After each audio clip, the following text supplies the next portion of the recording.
ये टॉपिक है आपका इंडियन इकोनॉमी, भारतीय अर्थव्यवस्था। ठीक है। और इसमें जो टॉपिक हम लोगों को करना है वो है, फर्स्ट टॉपिक है मुद्रा एवं बैंकिंग। मुद्रा एवं बैंकिंग वाले में आप जानते हैं कि इसके 3 पार्ट हैं। एक पार्ट है आरबीआई एवं उसके कार्य, दूसरा है बैंकिंग सिस्टम,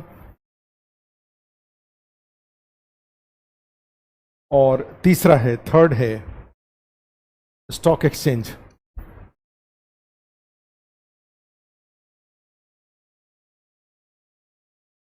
फर्स्ट टॉपिक है, ये 3 पार्ट में बांट के इसको नोट कर लीजिए।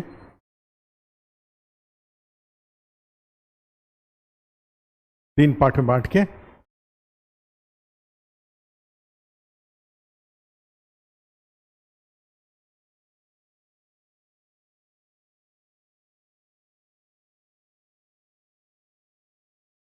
और इसमें भी फर्स्ट हेडिंग डाल दीजिए इस फर्स्ट टॉपिक का। 3 फर्स्ट का हेडिंग डाल दीजिए आरबीआई एवं उसके कार्य, RBI and the role, RBI and role of RBI.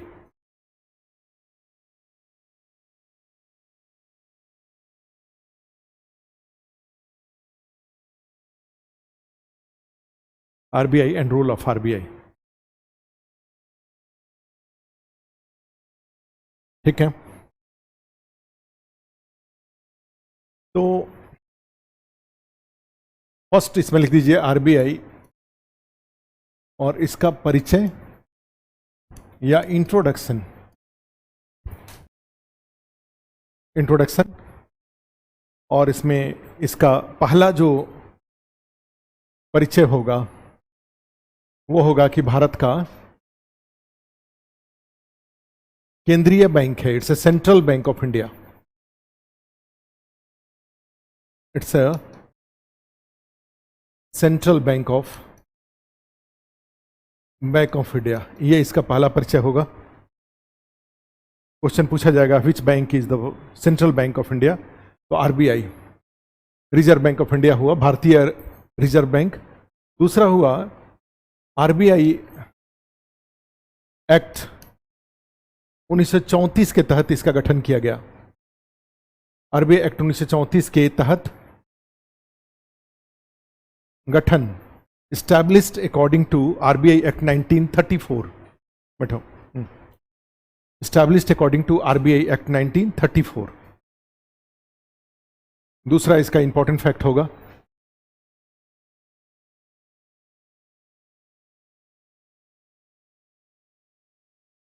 जो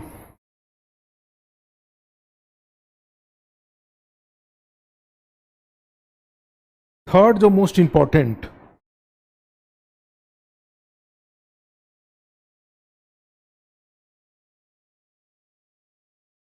थर्ड जो मोस्ट इंपॉर्टेंट फैक्ट है वो है कि 1 अप्रैल 1935 को आरबीआई की स्थापना की गई। आरबीआई एस्टैब्लिश्ड ऑन 1 अप्रैल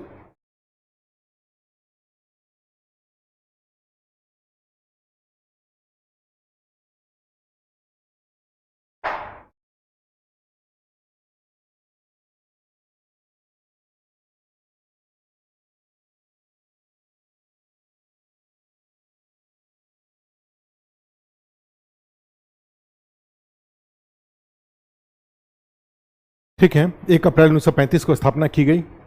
उसी में जो कमिटी थी उस कमिटी का नाम था Hilton young committee. Hilton young committee, Hilton young समिति के रिकमेंडेशन पर इसका गठन किया गया था। 1926 में ये कमिटी बनाई गई थी, Hilton young committee.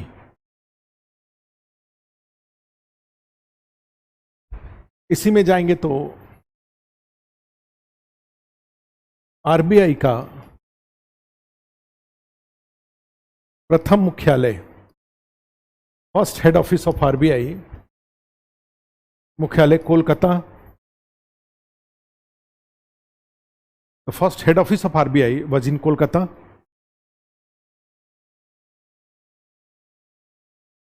Since 1937 RBI का मुख्यालय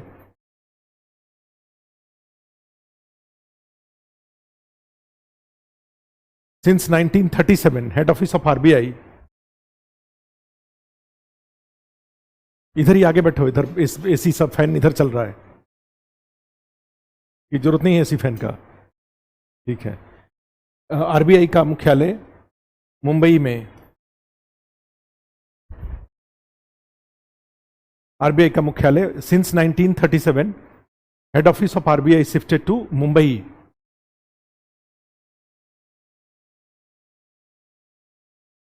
का मुख्यालय मुंबई शिफ्ट कर दिया गया और अभी तक कहां पे है, आरबीआई का हेड ऑफिस कहां पर है, मुंबई में है, ठीक है। एक और इसमें है कि आरबीआई का राष्ट्रीयकरण, आरबीआई वाज नेशनलाइज्ड,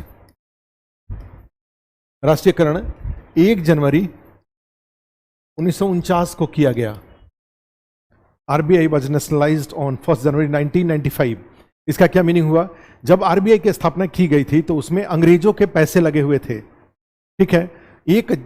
जब इंडिया वाज इंडिपेंडेंट सिंस 1947, तब गवर्नमेंट ऑफ इंडिया ने ये डिसाइड किया कि जो भी प्राइवेट का पैसा लगा हुआ है वो सारा पैसा उनको रिटर्न कर दिया जाए, और गवर्नमेंट ऑफ इंडिया का उसमें पूंजी लग गया, ठीक है, भारत सरकार का पूंजी उसमें लग गया। That is called the nationalisation of RBI, ठीक है, ये चीज इसमें से होता है। उसके बाद है कि आरबीआई का प्रथम governor, first governor of RBI sir Osborne Smith थे। Governor of RBI sir Osborne Smith, sir Osborne Smith थे। उसमें लिख दीजिए प्रथम भारतीय गवर्नर, प्रथम भारतीय governor CD Deshmukh, first Indian governor CD Deshmukh.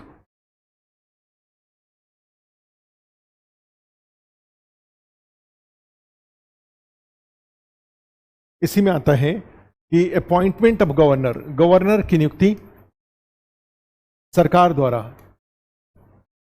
यह एक एडमिनिस्ट्रेटिव अपॉइंटमेंट होता है, राष्ट्रपति के द्वारा या किसी के द्वारा इसकी नियुक्ति नहीं की जाती है, एक एडमिनिस्ट्रेटिव अपॉइंटमेंट होता है ये। और इसका जो सामान्य कार्यकाल होता है वो 3 वर्ष का होता है, 3 वर्ष का कार्यकाल होता है इनका। Governor of tenure of governor, RBI governor is 3 years, 3 वर्ष का इनका कार्यकाल होता है। सरकारी नियुक्ति, सरकार द्वारा नियुक्ति की जाती है, अपॉइंटमेंट बाय गवर्नमेंट।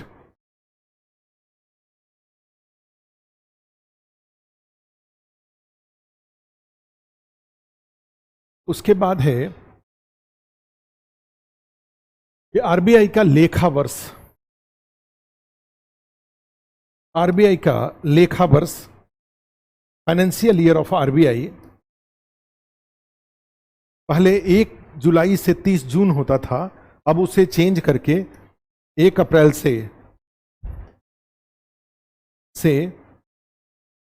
31 मार्च कर दिया गया है। Accounting year of, financial year of RBI was earlier from 1st April to 1st July to 30th June. Now it changed to 1st April to 31st March.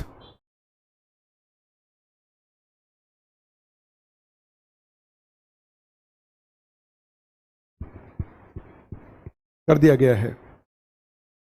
RBI का लेखा वर्ष 1 अप्रैल से 31 मार्च कर दिया गया है।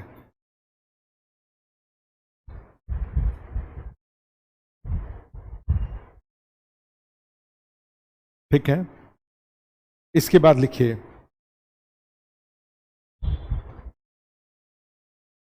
आरबीआई का प्रबंधन, आरबीआई मैनेज्ड बाई का प्रबंधन 21 सदस्यीय बोर्ड द्वारा किया जाता है। RBI managed by a 21 member board, और उस 21 में 1 + 4 + 4 + 10 + 2 होते हैं।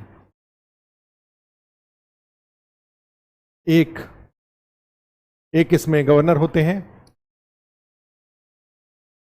4 इसमें उप गवर्नर, 4 एक उप गवर्नर, दूसरे 4 उप गवर्नर होते हैं। नेक्स्ट 4 क्षेत्रीय कार्यालयों के प्रमुख होते हैं।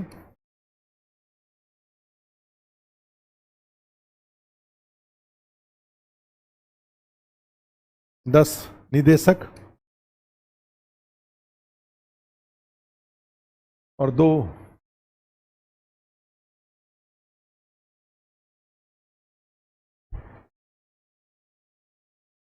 वित्त मंत्रालय के प्रतिनिधि होते हैं।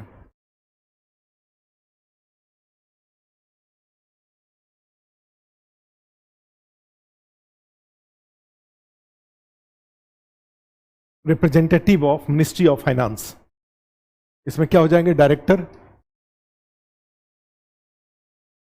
ये representative of ministry of finance, head of regional offices,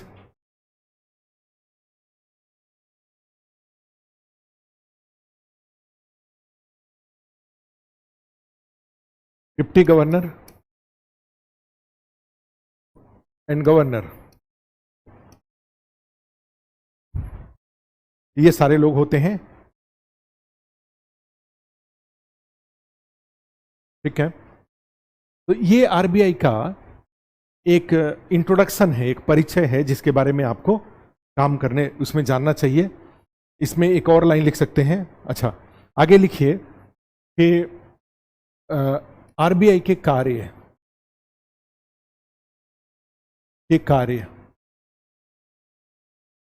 function of RBI, role of RBI.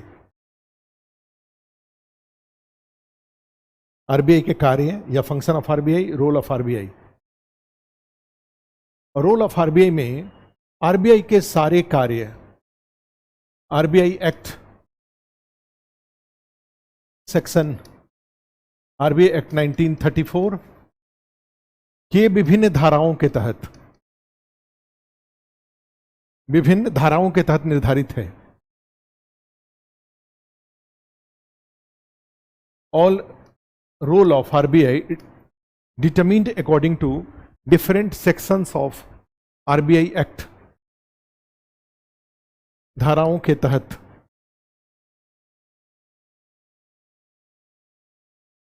निर्धारित है।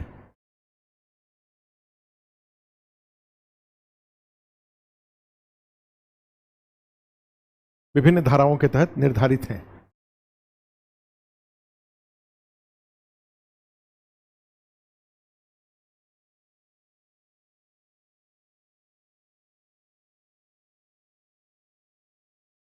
क्या लिखे? विभिन्न धाराओं के तहत निर्धारित है। जैसे उसमें क्या हो जाएगा? मौद्रिक नीति, आरबीआई का सबसे महत्वपूर्ण कार्य है मौद्रिक नीति जारी करना, to issue monetary policy.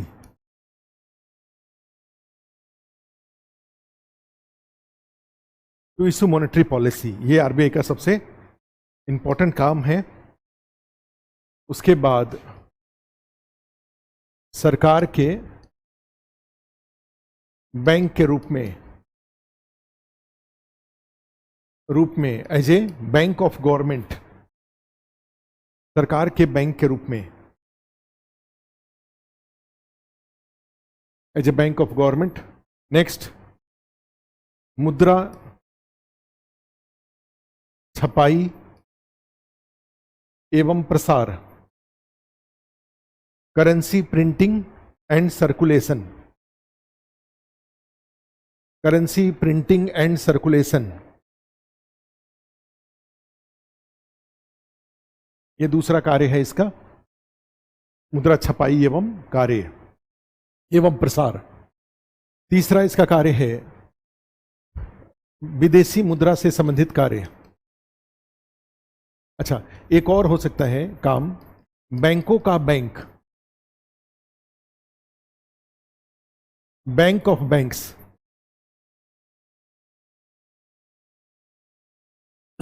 Bank of banks, बैंकों का बैंक या बैंक ऑफ बैंक्स, ये भी इसके काम होते हैं आरबीआई के। और उसके बाद एक और कार्य होता है विदेशी मुद्रा से जुड़े कार्य,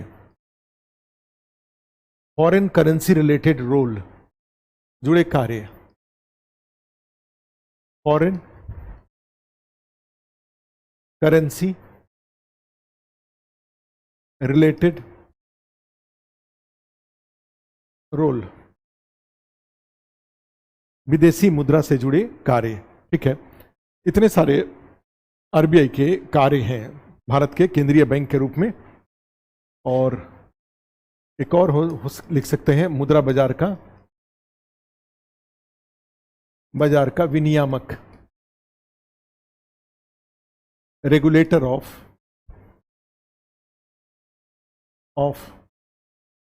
money market, regulator of money market, regulator of money market.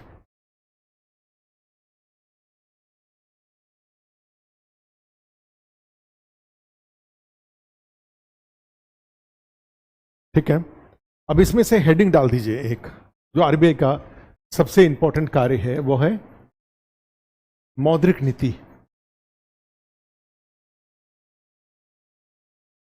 Monetary policy.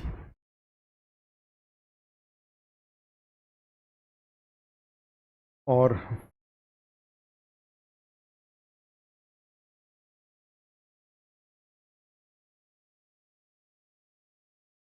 मौद्रिक नीति में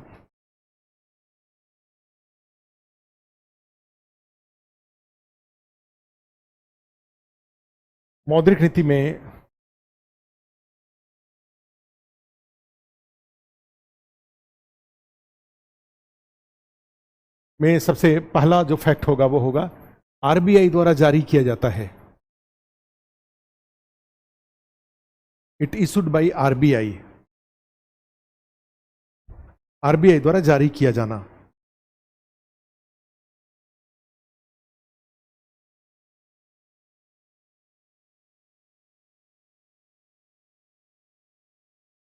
आरबीआई द्वारा जारी किया जाना।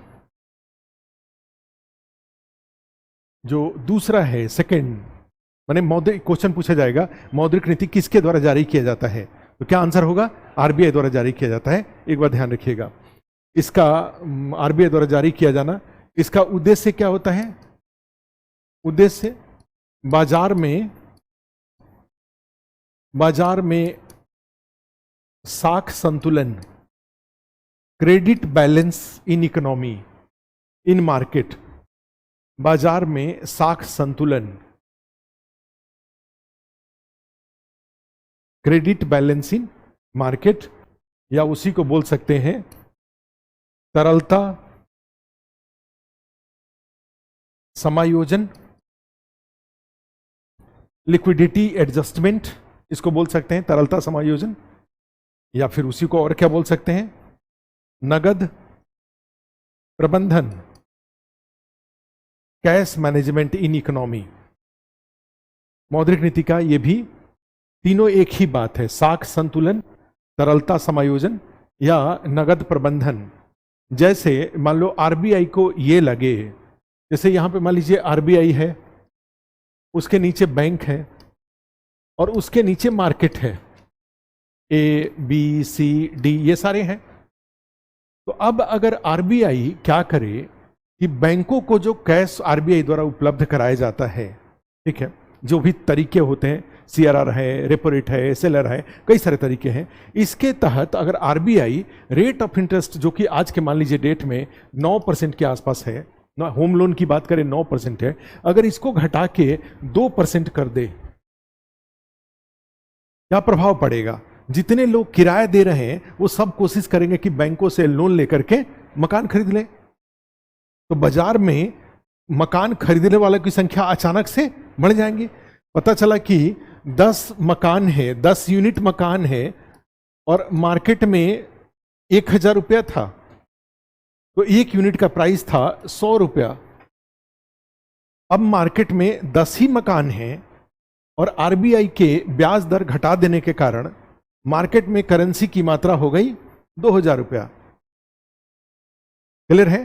तो इससे क्या हो जाएगा? बाजार में कैश हो गया ज्यादा, आपके पास भी लोन है, इनके पास भी लोन है, इनके पास भी लोन है, सबके पास लोन है, तो बाजार में कैश की मात्रा हो गया 2000 और मकान है 10, तो 1 यूनिट का प्राइस कितना हो गया? 200 रुपया। इसका मीनिंग क्या हुआ कि इस 1000 रुपया, इस ब्याज दर को कम करने से बाजार में जो 1000 रुपया एक्स्ट्रा गया, उससे बाजार को कोई लाभ नहीं हुआ, उल्टा और महंगाई बढ़ गई। जो सामान 100 का मिलता था अब वो सामान कितने का मिल रहा है? 200 का। क्लियर है? तो इसका मीनिंग हुआ कि आरबीआई द्वारा जब मर्जी तब ब्याज दर को नहीं घटाया जा सकता। जब मर्जी तब ब्याज दर को घटाएंगे तो लोगों के पास कैश ज्यादा हो जाएगा, और कैश ज्यादा हो जाएगा तो लोग डिमांड करेंगे नहीं, और डिमांड करेंगे तो उससे क्या हो जाएगा? बाजार में डिमांड बढ़ जाए और सप्लाई कम रहे तो महंगाई दर बढ़ जाएंगी, और महंगाई दर बढ़ जाने से नुकसान किसको होता है? अमीर को कि गरीब को? गरीब को। क्यों? क्योंकि अब जो सामान 100 का मिलता था वो सब अब, और इस पैसे के बाजार में एक्स्ट्रा आ जाने से सेम सामान का दाम हो गया 200 रुपया। इसका मतलब हुआ कि अब बाजार में 100 से के नीचे वाले तो पहले गरीब थे ही, अब बाजार में इस 1000 के एक्स्ट्रा मार्केट में आ जाने से 100 से 200 के बीच वाले नए लोग, नए गरीब हो गए। क्योंकि अब तो मान लीजिए 190 रुपये आपके पास है, तब भी वो सामान आपको नहीं मिलेगा। ठीक है, पहले 110 में आपको सामान मिल जाता था, 101 में सामान मिल जाता था, भाई 99 वाले को सामान नहीं मिलता था, 80 रुपए वाले को सामान में नहीं मिलता था। लेकिन अब क्या हो जाएगा? अब तो भाई उसको ये 200 के नीचे वाले वो सामान नहीं खरीद पाएंगे। तो उपाय, तो इससे क्या हो गया कि 100 रुपए के नीचे वाले पहले से गरीब थे और सामान का दाम 100 से 200 हो जाने के कारण अब 100 और 200 के बीच वाले नए लोग गरीब हो गए। तो इसका मतलब क्या हुआ कि बाजार में करेंसी का फ्लो बढ़ा देने से, आपकी सैलरी 1 लाख के बदले 5 लाख कर देने से आप अमीर हो जाएंगे? आप अमीर नहीं होंगे। क्लियर है? क्यों का अमीर नहीं होंगे? क्योंकि बाजार में पैसा ज्यादा हो गया, सामान कम है। ठीक है, तो सामान कम है तो एक सामान का दाम क्या हो जाएगा? बढ़ जाएगा, और बढ़ जाएगा तो जो गरीब होंगे वो सामान नहीं खरीद पाएंगे। ठीक है, तो दूसरा तरीका फिर क्या हुआ? इसमें क्या किया जाए कि ये जो 10 यूनिट सामान था और 100 रुपया था, 1000 रुपया था बाजार में। ठीक है, अभी क्या किया गया? 10 नया मकान बन के बाजार में आ गया और आरबीआई ने नई करेंसी को नहीं छापा। सामान बाजार में आ गया है और बाजार में करेंसी है ही नहीं।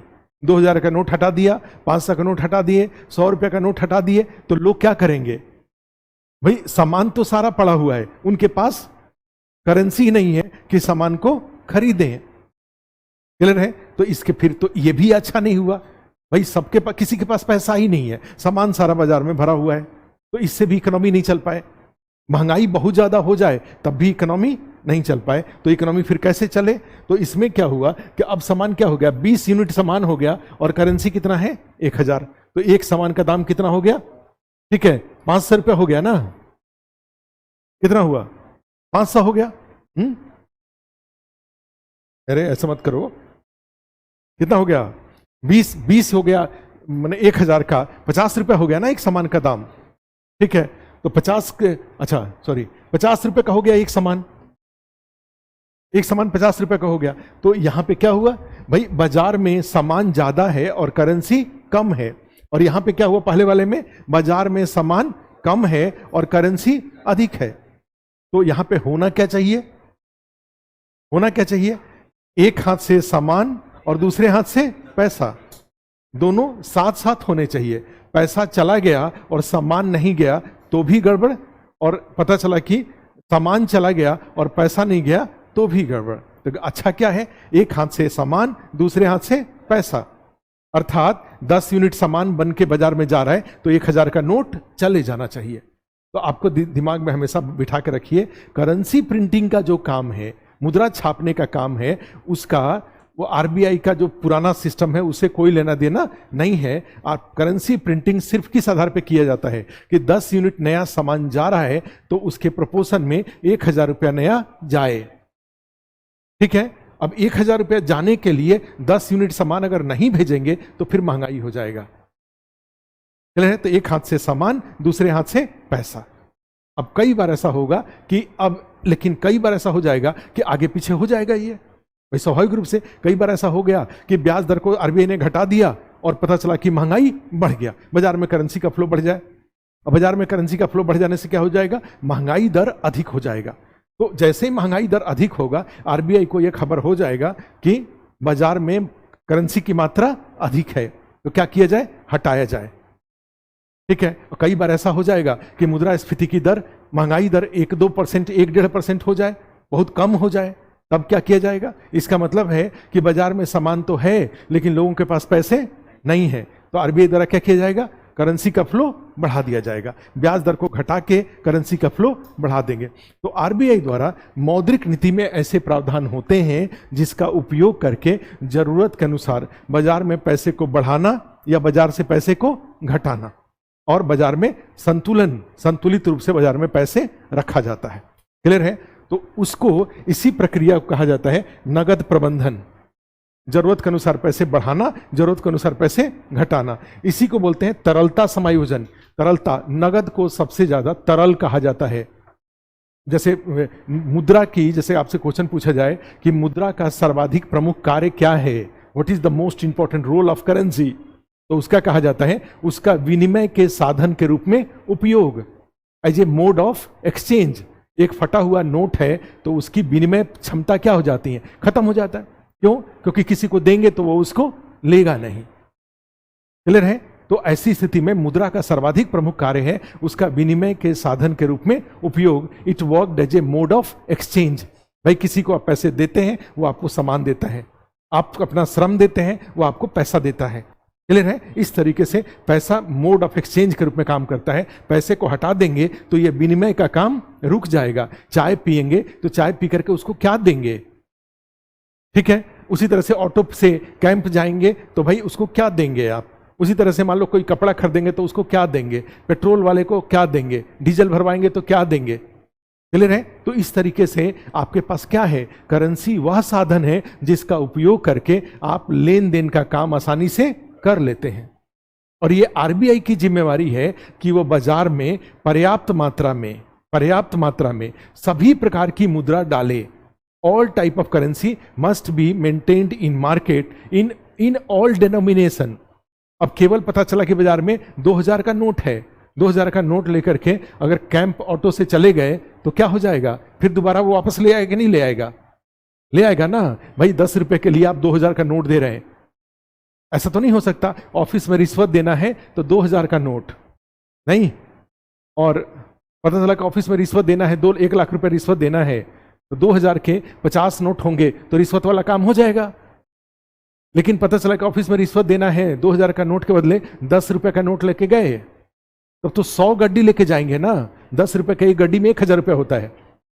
तो एक पता चला कि एक झोला आप लेकर के कहां गए हुए, साहब ने रिश्वत मांगा था तो आपने 200 गड्डी 10 रुपए का उठा लाया है। वो कुर्सी पर बैठेंगे कि कुर्सी छोड़ के भाग जाएंगे ना वो। और वही चाय पीने जा रहे हैं तो क्या चाहिए, 10 रुपए का नोट चाहिए। लेकिन रिश्वत देना हो तो क्या चाहिए, 2000 का नोट चाहिए। अब सरकार ने वो भी 2000 का नोट गायब कर लिया, ठीक है। तो अब क्या चाहिए, अब लोग रिश्वत भी किस में लेंगे, फोन पे में, पेटीएम में, या इस तरह से बिटकॉइन वगैरह में जो कोड है उस रूप में रिश्वत लोग लेंगे। लेकिन अब रिश्वत लेना थोड़ा डिफिकल्ट तो होते ही जा रहा है, ठीक है। पिछले दिनों में एक न्यूज में जैसा इसे गूगल पे गए तो आया कि बिहार में एक सीओ को निक्कर में ही विजिलेंस वालों ने पकड़ा। उन्हें चड्डी, वो जो हाफ पैंट है उसी में रिश्वत लेते हुए पकड़ा। ये न्यूज खूब वायरल हुआ। न्यूज में गया और कई जगहों पे गया। हम जैसे ही नाम पढ़े तो हमको लगा अरे ये तो अपने यहाँ के हैं। हमने कहा कि अच्छा, इतना सिखाने पढ़ाने के बाद भी क्लास में ये हाल है। ठीक है, नहीं कई पहले से ही सावधान रहिए। मैंने केमिकल लगा देता है, सब इनको पता है केमिकल लगा देता है। उसमें क्या है कि उसमें अलग तरीके से लोग बिहार में चाहे कई जगहों पे रिश्वत में लोग ढीठ हो गए हैं। ढीठ का मतलब ये होता है डरते नहीं हैं। और आजकल क्या हो गया है कि टेक्नोलॉजी बहुत एडवांस हो गई है। अब यही है कि बिहार में इतना, बिहार है, पूर्वी उत्तर प्रदेश है, कई सारे हैं जहाँ पे करप्ट मैंने लोग ढीठ हो गए हैं। बचाने वाले भी उसी तरह के हो गए हैं, चेन बन गया है। और उसमें एक नहीं कहा जाता है रंगे हाथों पकड़ा गया। तो रंगे हाथों का मतलब क्या होता है? वो जो नोट होता है जो कि उनको रिश्वत के रूप में दिया जाता है, उसमें एक केमिकल होता है। वो केमिकल को जब आप लेंगे अपने हाथ में तो उसको, इसलिए जब बहुत होशियार होते हैं कभी वो करेंसी अपने हाथ में नहीं लेते हैं, वो बोलेंगे लिफाफे में दे दीजिए, किसी और को दे दीजिए। इस तरीके से किया जाता, करते हैं सब रिश्वत का। तो उसमें जैसे ही वो हाथ में लेंगे तो लेंगे हाथ में, पकड़ लिए जाएंगे। अब उसके बाद आप मना नहीं कर सकते। जैसे ही बाल्टी, एक मग लेंगे वो, और बाल्टी में जैसे ही आपके हाथ को डलवाएंगे तो वो लाल रंग हो जाएगा। तो उसी को बोला जाता है रंगे हाथों पकड़ा जाना। ठीक है, उसमें केमिकल। तो लेकिन अब इतना ज़्यादा डेस्परेशन है कि हमें खराब लगा कि बताओ इतना अच्छा लड़का ये पता नहीं कहाँ से। तो लेकिन सीओ में जो लोग जनरली काम कर रहे हैं वो बहुत ईमानदारी से काम नहीं कर रहे हैं। ऐसा बाजार से इंफॉर्मेशन है, माने राज्य से ऐसी सूचना है कि जमीन वगैरह का, चूंकि सीओ के माध्यम से बहुत सारे जमीन का काम हो रहा है, तो जमीन के कार्य में दाखिल खारिज, चाहे सरकार ने वैसे इंफॉर्मेशन कम्युनिकेशन टेक्नोलॉजी यूज करके चीज़ों को कंट्रोल करने की कोशिश किया है, लेकिन उसके बाद भी मैंने अभी जो पिछले दिनों में जो बिहार में सबसे ज़्यादा जो रिश्वत के केसेज आ रहे हैं वो सीओ के पद के लिए आ रहे हैं। ठीक है, तो सीओ के पद के लोग बहुत ज़्यादा इस तरह के केसेज में पकड़े जा रहे हैं। कंप्लेन सबसे ज़्यादा सीओ के केसेज के लिए करके आता है। लोग जो फिजिकली भी किसी से मिलिए तो कोई माने अच्छा से आसानी से काम नहीं करते हैं लोग, कि कोई आदमी, गरीब आदमी आया तो उसका काम करके उसके फेवर में काम कर दें, तो ऐसा नहीं है। एक सीओ का न्यूज आया था जिनको कि लोग जब वो ट्रांसफर हुआ तो उनको लोगों ने नोट का माला पहना करके उनको विदाई किया, जोर जबरदस्ती। अब सोचो कितनी खराब बात है। कई जगह से किसी ऑफिसर का ट्रांसफर होता है तो लोग वहां के लोग सड़कों को जाम कर देते हैं कि नहीं, इनका ट्रांसफर नहीं होना चाहिए। और यहाँ पे पता चला कि उस अधिकारी को लोग नोट का माला पहना करके उसका ट्रांसफर करवा रहे हैं। ऐसे से इज्जत, ऐसे ऐसी चीजें होती हैं। तो खैर, तो इसमें क्या जाएंगे, तो इसमें क्या हुआ कि ये नगद का प्रबंधन, मतलब बाजार में पर्याप्त तरलता सबसे तरल होता है करेंसी।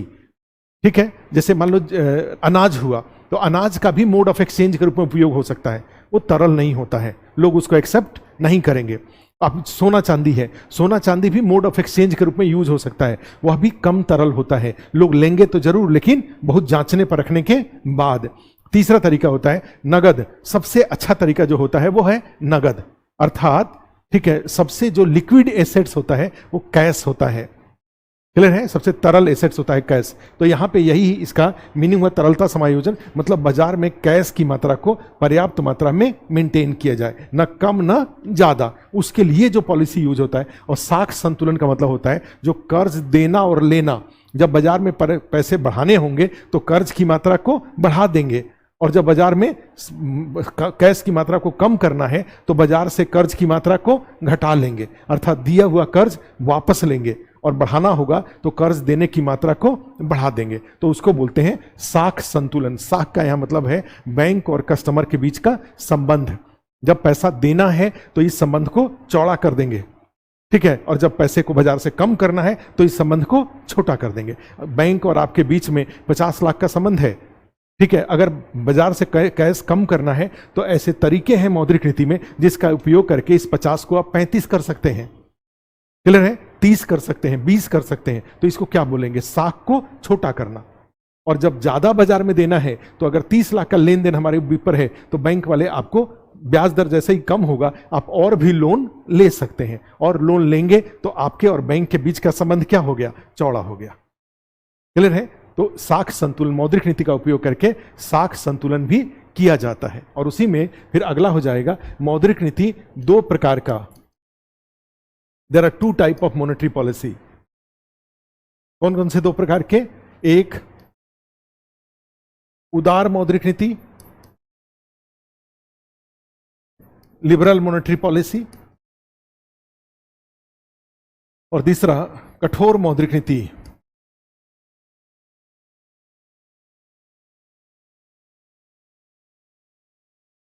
टफ मॉनेटरी पॉलिसी, उदार मौद्रिक नीति, और दूसरा कठोर मौद्रिक नीति। उदार मौद्रिक नीति में क्या किया जाता है? ब्याज दर को घटाना, तो इससे क्या हो जाएगा? नगद की मात्रा बढ़ जाना।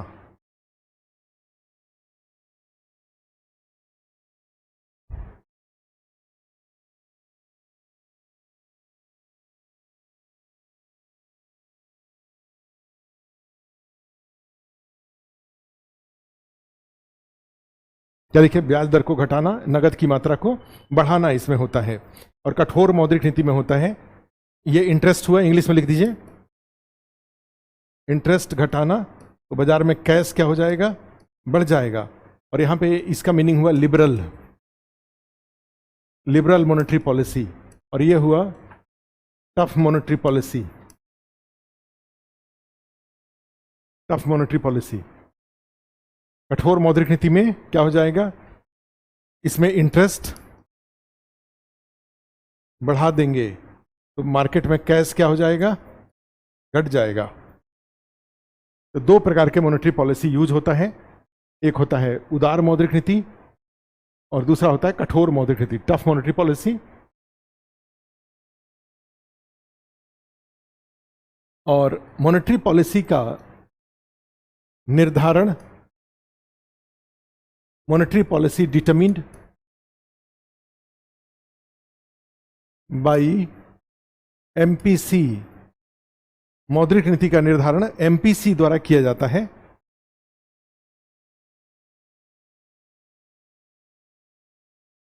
मौद्रिक नीति का निर्धारण एमपीसी द्वारा किया जाता है।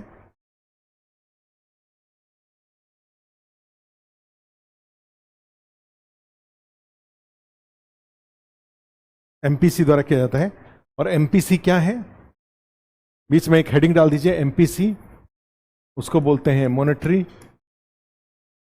Policy committee, monetary policy committee, मौद्रिक नीति समिति। क्या क्या है इसमें? है मौद्रिक नीति का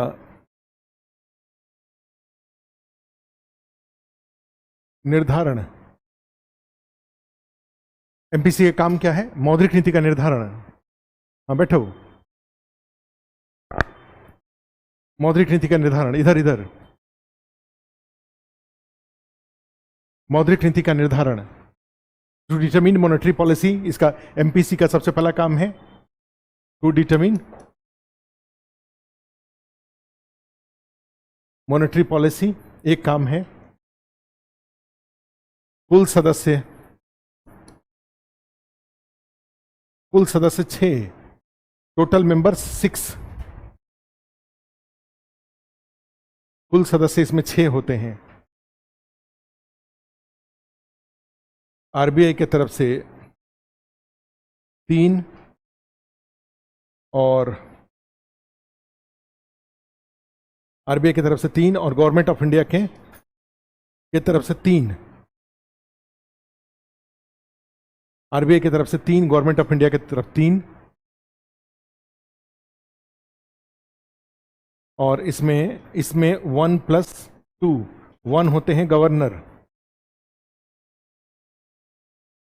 1 गवर्नर है, और एमपीसी के अध्यक्ष होते हैं चेयरमैन,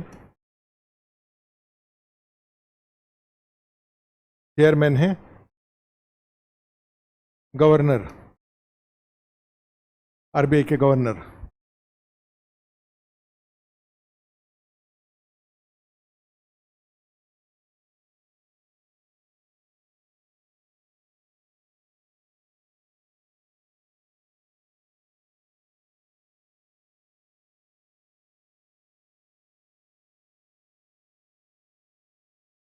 अध्यक्ष चेयरमैन होते हैं। बहुमत का निर्णय होता है,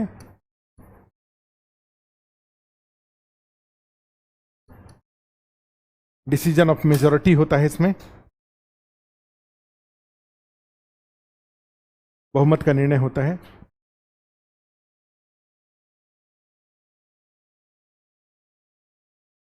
प्रत्येक 2 महीने पर, 2 माह पर बैठक एवं निर्णय, ठीक है। Meeting on every 2 months, meeting on every 2 months and decision.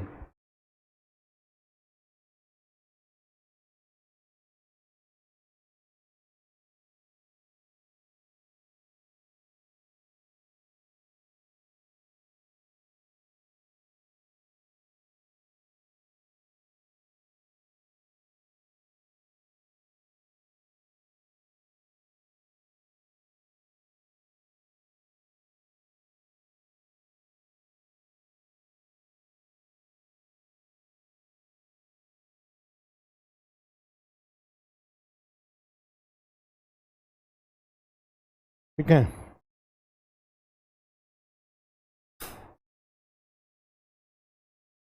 अब 6 के जो नाम हैं वो 6 के अलग अलग नाम जानने की जरूरत नहीं है, ठीक है, क्योंकि वो फिर ज्यादा हो जाएगा। मॉनेटरी पॉलिसी कमेटी के कौन कौन से मेंबर्स हैं ये थोड़े ज्यादा हो जाएंगे। 3 बदलते रहते हैं। आरबीआई के गवर्नर 1 मेंबर हैं, ये तो आप पहले से ही जानते हैं। उनके अलावा आरबीआई के डिप्टी गवर्नर वगैरह जो होते हैं वो भी इसके मेंबर होते हैं। और लेकिन गवर्नमेंट के तरफ से, गवर्नमेंट ऑफ इंडिया की तरफ से कौन कौन होते हैं ये चेंज होते रहते हैं, चेंज होते रहते हैं। जैसे अभी आरबीआई के गवर्नर हैं, डिप्टी गवर्नर हैं माइकल देब्रता पात्रा, एक राजीव रंजन हैं, असीमा गोयल हैं, शशांक भिडे हैं, जयंत वर्मा हैं। ये लोग 6 लोग हैं, लेकिन इसका नाम जानना जरूरी नहीं है। और ये इस्टेब्लिश्ड 2016 में, स्थापना इसकी, या गठन लिख सकते हैं, गठन का प्रावधान, गठन का प्रावधान 2016।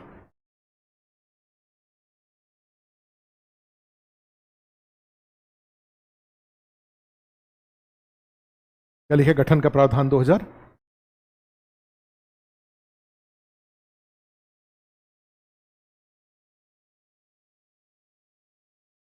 भाई यहाँ पे एक नया एक वो करो, प्रोविजन करवाओ इसमें एंगल लगवा करके। पानी नहीं डाला है इसके ऊपर तो देखो ऐसे ही फट गया ये। जब इसको बनवाए तो इसमें पानी डालना चाहिए था ना। तो इसमें एंगल एक लगवा करके, और उसमें उस सीकड़ वाला नहीं होता है, एक डोली टाइप का लोहे का, जिसमें 5-6 लोग खड़े हो सके सीकड़ को पकड़ के, क्या पुली टाइप का रहे, जिससे कि कभी अगर इमरजेंसी में उतरना पड़े तो। लेकिन उससे ज़्यादा जरूरी हमने इसलिए इसको प्रोविजन करा दिया खुलवा करके। और ये भी सब वो कि धुआं, कई बार क्या होता है ना कि कोई फायर और की समस्या होती है तो आग से, अब इसमें आग वाला कुछ नहीं है। अपने रूम के अंदर में जैसे ये सारा लकड़ी है, लोहा है, तो लकड़ी लोहा में इतना जल्दी आग नहीं लगता है बनिस्पत की प्लास्टिक का जो चेयर वगैरह होता है उसमें अगर थोड़े बहुत आग लगने के चांसेस रहते हैं। यहाँ नहीं है कुछ भी, यहाँ सब लकड़ी है, लोहा है, ठीक है। एक टीवी उवी का तो टीवी वगैरह पे उतना जल्दी जा बाकी फायर का सिस्टम वगैरह, चाहे स्मोक डिटेक्टर वगैरह ये सब है, हो गया। अपने यहाँ क्या हुआ कि उसको बाथरूम, वो जो गर्ल्स वाला बाथरूम है ना, उसमें देखेंगे तो अपने यहाँ क्या किया गया है कि एक ऊपर में सेपरेटली 500 लीटर टंकी लगवाया हमने, और उसमें ताला बंद करा दिया पानी भर करके, कि उसका पानी केवल और केवल इमरजेंसी में ही यूज होगा। उसका बाथरूम से कोई लेना देना, वो टंकी है और उसका जो पाइप है वो उस बाथरूम में आया हुआ है, और बाथरूम में उसका नोजल बना के रखा हुआ है। अब उसमें एक पाइप अभी आना है, पाइप आकर के, जिससे कि 2 मिनट के अंदर में 500 लीटर पानी इसके अंदर में फ्लो कर सकता है। नहीं, इसका सेपरेट अरेंजमेंट उस वाले में सेपरेटली हो गया है, लगा हुआ, ऑलरेडी लगा हुआ है। 500 लीटर का पानी, उसका ताला उला सब बंद है, ओके है वो, ठीक है। बस पाइप नहीं आया हुआ है, ये पाइप पता नहीं कैसे कोताही कर रहे हैं सब, पाइप लेके लगा देना चाहिए। तो ये डिटेक्टर हो गया है, ये सब लग गया है, ये सब में फील्ड है, 5-6 को 7 को ये लगा हुआ है। अपने जैसे ही गेट पर जाते थे ना तो वो संस्कृति वालों का एक मीटर पैनल लगा हुआ था, यहाँ पे लगा हुआ था, उसको हमने कटवा करके उसको हटवाया कि नहीं, हमारे सामने नहीं मत रखिए इसको, क्योंकि मान लीजिए उसी सब में तो आग लगता है। तो उसको हमने उसको ऊपर करवा दिया, उनके साइड में ऊपर करवा दिया। हाँ, अब ये था कि वो जहाँ पे मीटर है उसको कटवा करके यहाँ पे एक दरवाजा बनवा के रखा हुआ ऊपर, कि एक और दरवाजा यहाँ पे हो जाए, ये ठीक पीछे, जिसे सीढ़ी के ऊपर तुरंत से एकदम से खोल के सीढ़ी के ऊपर जा सके। क्योंकि अपना तो वैसे भी ज्यादा दिक्कत नहीं है, छत है और अपना छत खुला है। उन लोगों के साथ वहां पे दिक्कत ये हुआ था कि छत बंद था। जब बच्चे पहली बार गए तो छत बंद था। उनका नोट्स वगैरह वहां रखा रहता है, नोट्स का उन लोगों ने एक छोटा सा गोडाउन टाइप का बना रखा है, तो उनका छत बंद था। तो बच्चे फिर लौट के नीचे आ गए, और नीचे से आग लगने के बाद ना धुआं बहुत ज्यादा ऊपर उठा हुआ था। तो जैसे ही ये गेट को उन्होंने खोला तो धुआं अंदर में भर गया, तो वो अलग हो गया। और उसमें कुछ पैनिक हो गए थोड़े। अगर वो ऊपर, अधिकांश तो ऊपर की तरफ ही गए। मैंने बाद में जब गेट, जैसे ही अखिल मूर्ति क्लास ले रहे थे, उन्होंने जाकर के ऊपर से गेट खुलवाया तो 90% बच्चे ऊपर ही गए, लेकिन कुछ पैनिक होकर के नीचे की तरफ आ गए, साइड वाला आ गए। और साइड वाला जो वीडियो वायरल हुआ वो बड़ा डैमेज किया, उसमें कुछ जल्दी कर दिया। वही इस साइड में जो बच्चे रेलिंग पे आए वो वो रुक गए, उसको रोक दिया गया था कि भाई वो नीचे नहीं उतरे, वो रेलिंग पर ही रह गए, फिर क्लासरूम के अंदर चले गए। लेकिन इस साइड वाले कुछ उतर गए नीचे की तरफ। और सबको भाई हर आदमी को प्रैक्टिस तो होता नहीं है। अपने यहाँ का ठीक है, अपने यहाँ वो भी गेट है, वो जो सामने वाला है वो भी गेट है, अपने यहाँ बालकोनी है। यही एकमात्र ऐसा फ्लैट है जिसमें कि बालकोनी है। अब नीचे जब उतरोगे ना तो ऊपर से नीचे से देखना तो सिर्फ अपने यहाँ ही एक बालकोनी है, इसके अलावा किसी बिल्डिंग में किसी में भी बालकोनी नहीं है, सिर्फ इसमें बालकोनी है। और वो गेट खुल जाएगा, ऊपर वाला पैनल है वो खुल जाएगा, ठीक है। हाँ, बाथरूम में खुल जाएगा, बाथरूम में पानी का अरेंजमेंट हो गया, ये खिड़कियां सब खुल जाएंगी, ये खुल जाएगा, ये खुल जाएगा, ये खुल जाएगा। तो अपने यहाँ से धुआं निकलने के प्लस सबसे अच्छी बात है कि अपने यहाँ का छत ऑपरेशनल है, यूज में है। अपने यहाँ का छत कभी बंद नहीं रहता है, अपने साइड वाला तो कभी बंद नहीं रहता है।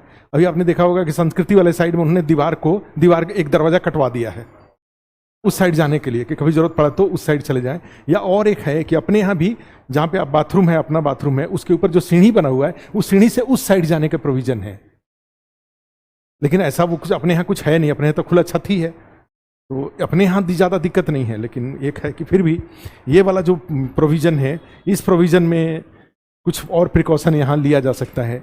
एक लोहे का जैसे चैनल टाइप का कुछ बना दिया जाए और उसको 3-4 लोग उसमें खड़े हो जाएं तभी ज़्यादा दिक्कत ना हो। लेकिन अब तो दुर्घटना है, हो गया था। और सीढ़ी में, ये अपने सीढ़ी के साथ एक और अच्छी बात है कि अपने सीढ़ी में मीटर नहीं है। इस वाले सीढ़ी में ना मीटर नहीं है। अब देखोगे ना, जब सीढ़ी पे ऊपर चढ़ते हो तो इस साइड में आटा चक्की है और इस साइड में एक बेसमेंट में जाने का है, तो बीच में मीटर सारा लगा हुआ है। इस सीढ़ी पे चढ़ते समय ना सीढ़ी के अंदर मीटर नहीं है, ये है। जबकि बाकी वो जो अपना ज्योति भवन है उसमें सारा मीटर उसी के अंदर है, तो वो बाहर निकल जाएगा, अभी उस प्रक्रिया उसका चल रहा है। बहुत दिक्कत ही है, कई सारी दिक्कतें हैं। चलो, बहुत दिन क्लास बंद रह गया नहीं, तो चलो। लेकिन एक तो अच्छी बात थी कि ऑनलाइन कम से कम प्रोविजन, कोरोना के दौरान से ऑनलाइन का तो प्रोविजन हो गया था ना। ऑनलाइन नहीं रहता तब,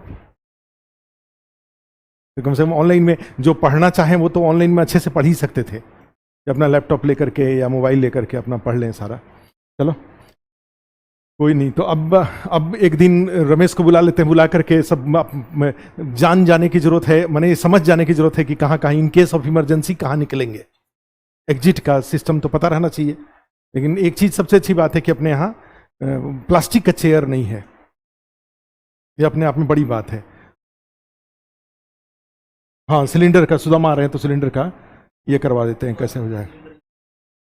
हाँ, एक इसका एक वो है, उसको खींच देने से हाँ, एक सिलेंडर का उस तरह से प्रैक्टिस कर लेने से ये भी हो जाएगा कि हर आदमी को पता रहे कि कभी भी कहीं भी यहाँ हो चाहे कहीं और भी तो होता है। ये तो ट्रेन में भी लगा रहता है, और ट्रेन में भी मान लो लगा हुआ है, जा रहा है, आपको पता ही नहीं है कि कैसे इसको चलाना है, यूज करें, तो ये वाला एक हो जाएगा। चलो देख लेते हैं। और सबसे अच्छा, सबसे बढ़िया अपने यहाँ का तरीका है ऊपर की तरफ। मैंने कोई भी दिक्कत हो तो कहाँ भागना चाहिए? छत पर जाए, ठीक है। क्लासरूम में इसमें भी रहने में कोई ज्यादा दिक्कत नहीं है, क्योंकि इसमें धुआं वाली कहानी कम है। हाँ, ये भी बेटर हो गया। अब इसमें इसमें कोई बड़ा एग्जॉस्ट टाइप का लगवा दें, अभी ऐसा हो कि कोई बड़ा है, लेकिन एग्जॉस्ट से ज्यादा अच्छा है कि वो ऐसे मैनुअली ही रहने दिया जाए कि खुल जाए वो। हाँ रस्सा, वो रस्सा वगैरह वही बता रहे हैं कि रस्सा से ज्यादा अच्छा है कि उस तरह का एक लोहे का करा के और यहीं पे बाहर साइड में रख दें, चैनल टाइप का, वो ज्यादा अच्छा होगा। करवा लेंगे इसको, हो जाएगा। चलो क्या लिखे हैं?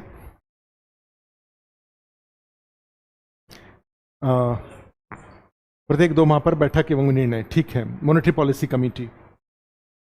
उसके बाद अब आगे लिख दीजिए, एक और हो जाएगा मौद्रिक नीति के उपकरण। जैसे ये मॉनेटरी पॉलिसी जो आपने लिख रखा था यहाँ पे, उसमें लिख दीजिए मौद्रिक नीति के उपकरण,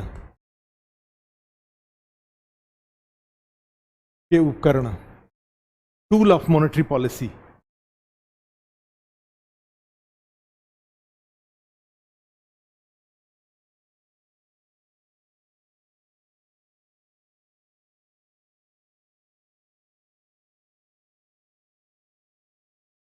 मौद्रिक नीति के उपकरण,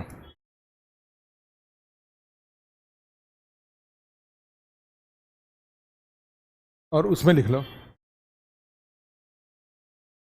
मौद्रिक नीति के जो उपकरण होते हैं जिसका यूज करके पैसे के फ्लो को बढ़ाया या घटाया जाता है। तो मौद्रिक नीति के उपकरण 2 प्रकार के होते हैं। एक होता है मात्रात्मक उपकरण,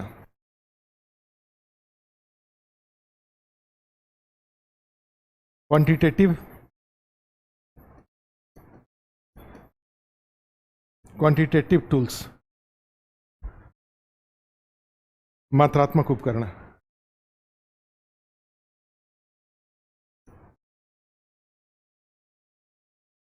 गुणात्मक उपकरण, क्वालिटेटिव टूल्स।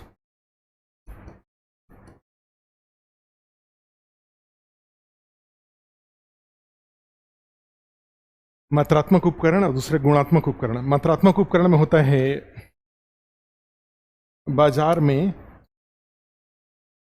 नगद का संतुलन, balance of cash in market. Quantitative restrictions में balance of cash in market.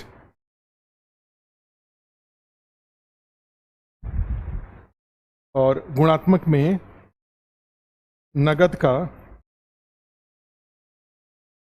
नगद की दिशा का संतुलन, balance of direction of cash, नगद की दिशा का संतुलन।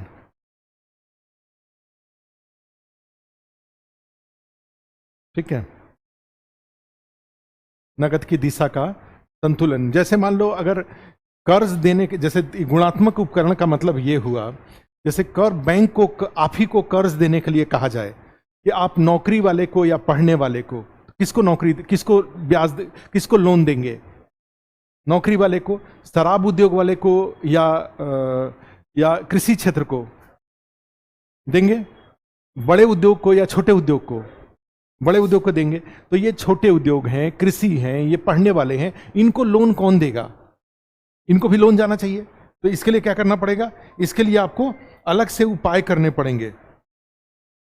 इनके लिए आपको या तो इनको प्रायोरिटी बाय बैंक को बाध्य करेंगे कि आप इनको लोन दीजिए, या फिर इस क्षेत्र के लिए ब्याज दर को घटाना पड़ेगा, जिससे कि लोग, इस क्षेत्र के लोग आकर के कर्ज लें। इस प्रकार के जो उपाय होते हैं उसको गुणात्मक उपाय बोलते हैं। और ऐसे सीधे सामान्य बाजार में नगद की मात्रा को बढ़ाने और घटाने के लिए जो उपाय किए जाते हैं उसको मात्रात्मक उपाय कहते हैं। ठीक है, तो अब नीचे एक हेडिंग इसमें डाल दीजिए, मात्रात्मक उपकरण, मात्रात्मक उपकरण या मॉनेटरी या quantitative tools.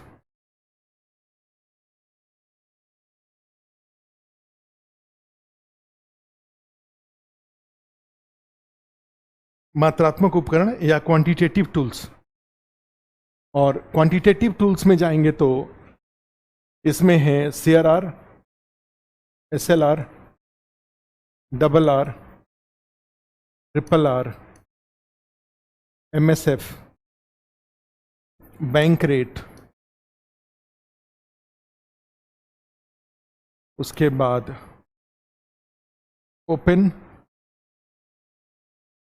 Market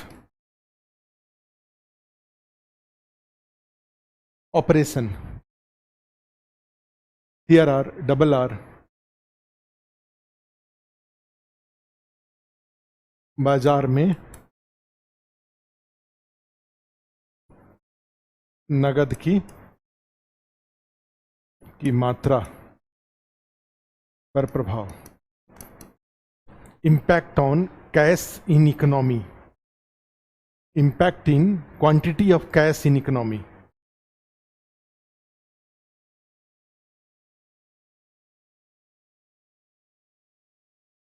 quantity of cash in economy.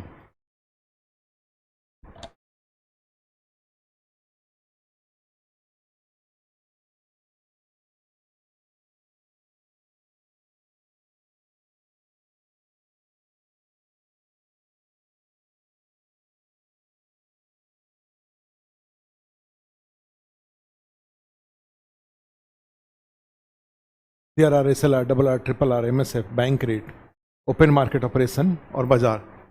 ठीक है, तो इसमें अब जैसे फर्स्ट एक हेडिंग डाल दीजिए CRR, कैश रिजर्व रेशियो, नगद आरक्षित अनुपात।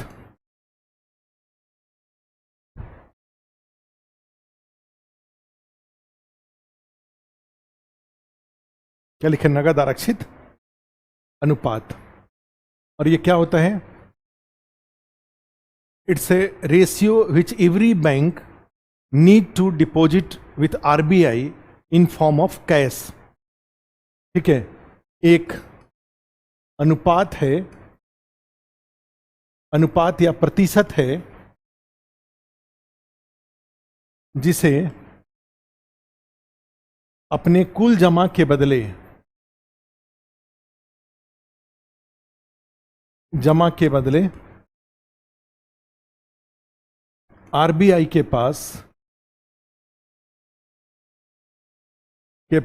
नगद में जमा करना होता है। नगद में जमा, it's a cash, it's a ratio और percentage of total deposit which every bank need to deposit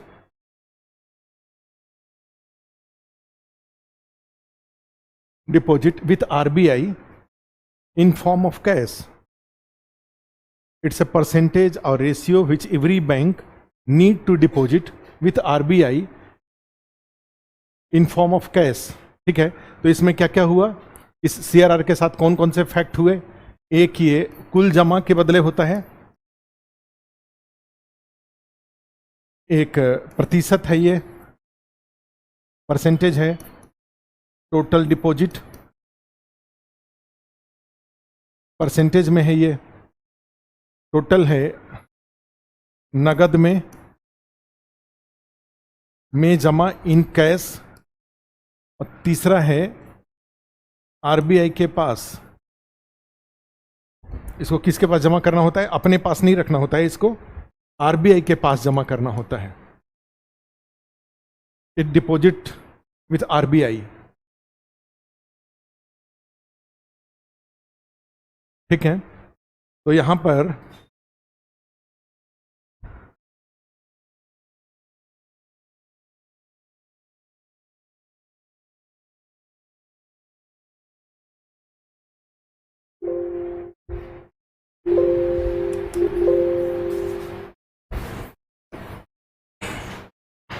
क्या है?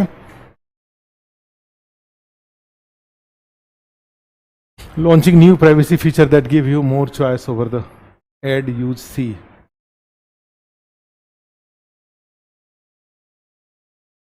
गॉट इट, छोड़ दो।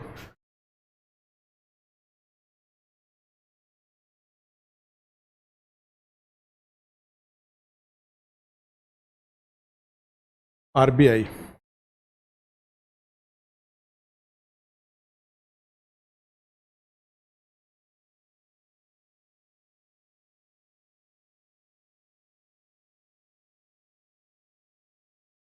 पॉलिसी रेट इतना है, रिजर्व रेशियो सीआरआर, सीआरआर 4.5% लिख दीजिए, 4.5% और 18%, यहां लिख दीजिए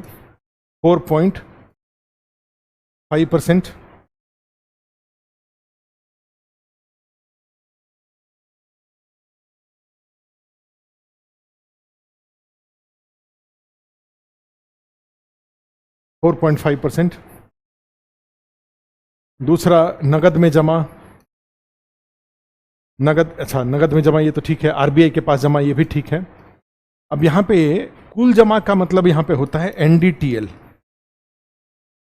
net demand and term liability, शुद्ध मांग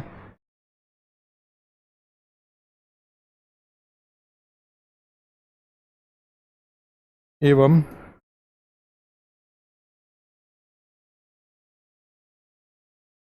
अवधि देयता, टर्म है कि क्या है,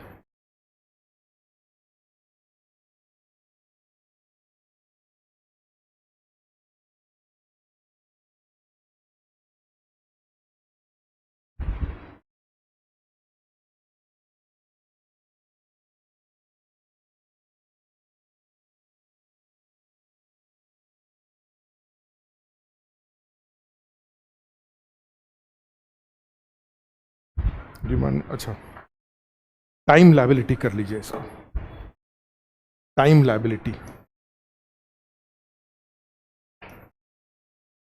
अवधि देयता, नीचे वाला ठीक है, हिंदी ठीक है, टाइम लायबिलिटी ये होता है। इसका मीनिंग क्या हुआ कि जैसे बैंक के पास मान लो 100 रुपया जमा आया, तो बैंक में हर 15 दिन पर देखा जाता है कि बैंक में कुल कितना पैसा उसके पास जमा आया। तो जो पैसा उसके पास जमा आया उसका 4.5% उसको कैश में जाकर के आरबीआई के पास दे देना होगा। तो कैसे पता चलेगा कि बैंक के पास कितना जमा आया 15 दिन के अंदर में? और ये जो देखा जाता है कुल जमा, वो 15 दिन का देखा जाता है। तो उसके लिए जो कुल जमा है उसको टेक्निकल टर्म में उसके लिए शब्द इस्तेमाल होता है एनडीटीएल। ये ध्यान रखिएगा कि एनडीटीएल वर्ड का संबंध किस क्षेत्र से है, तो इसका आरबीआई के मौद्रिक नीति से इसका संबंध है। क्लियर है? ध्यान रखिएगा। तो कुल जमा तो क्या हुआ इसमें? इसमें कहा जाता है डीडी प्लस टीडी प्लस आई माइनस आईबीएल, ये फॉर्मूला है।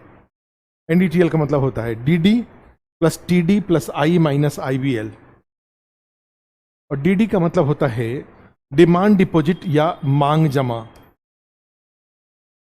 टीडी का मतलब होता है टर्म डिपॉजिट या टर्म डिपॉजिट को क्या बोलेंगे? Term deposit.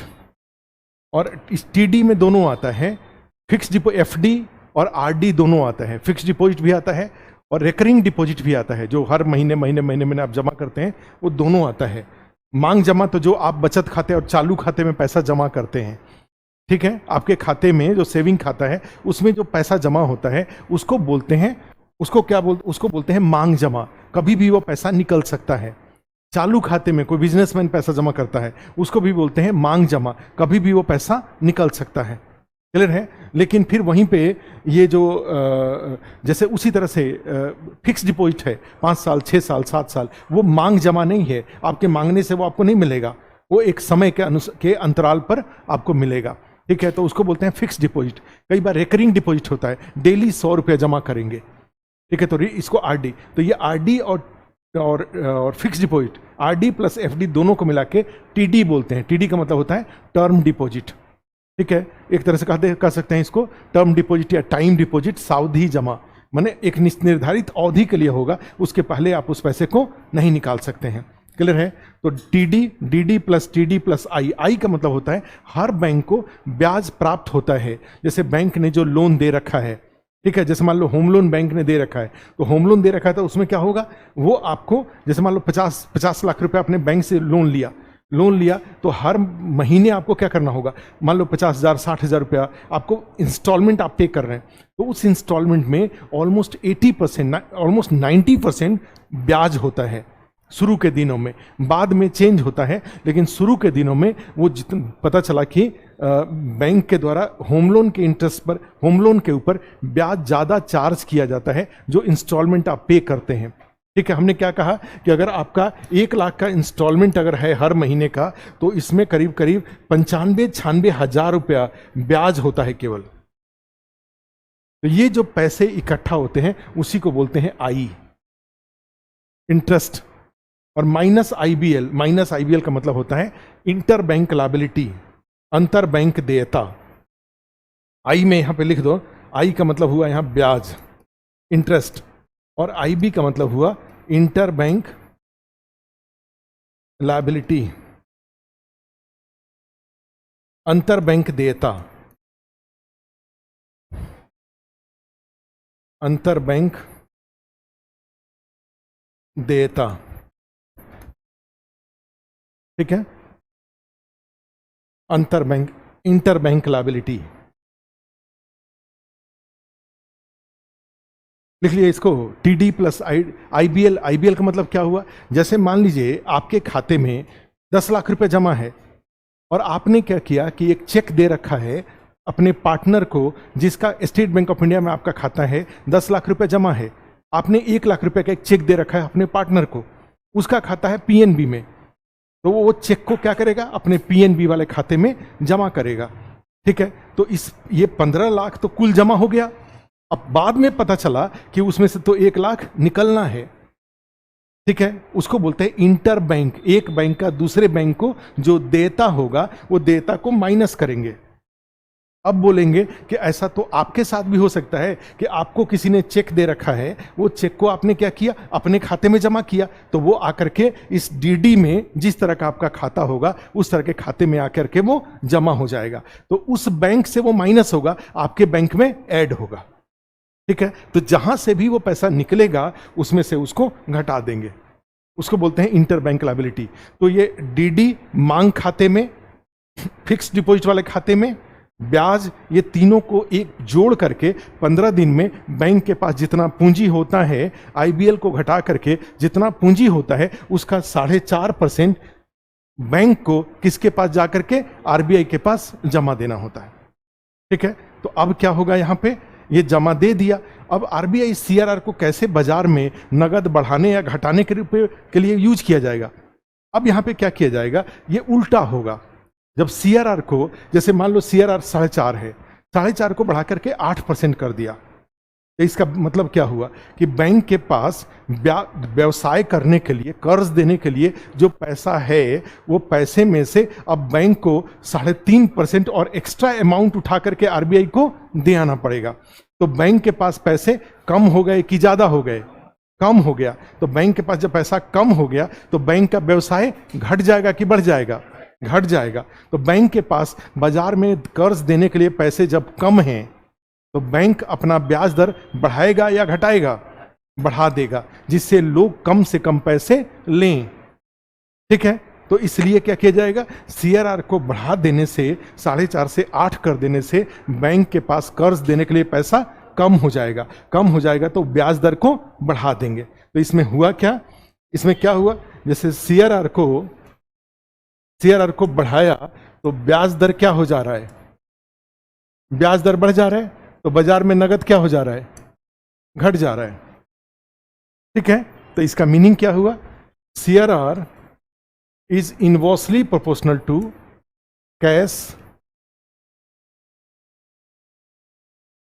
ठीक है, ऐसा लिख सकते हैं, या फिर या इसी को ऐसे भी लिख सकते हैं, CRR is proportional to I is inversely proportional to cash.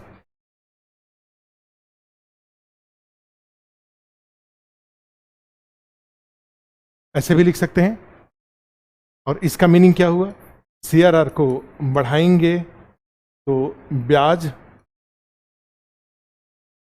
दर बढ़ जाएगा, इंटरेस्ट, तो नगद कैश घट जाएगा। और सीआरआर को घटाएंगे तो ब्याज दर घट जाएगा, तो बाजार में नकद बढ़ जाएगा, ऐसा होगा।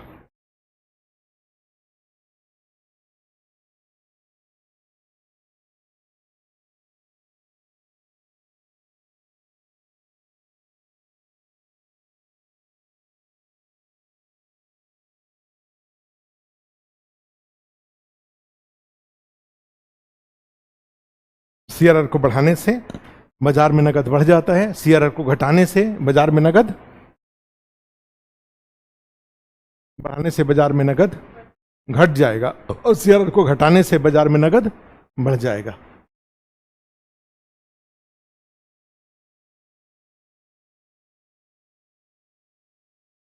अच्छा, अपने पास तो ये वाला भी वो खिड़की था क्या? इधर भी तो खिड़की है, निकलने के रास्ते बहुत हैं।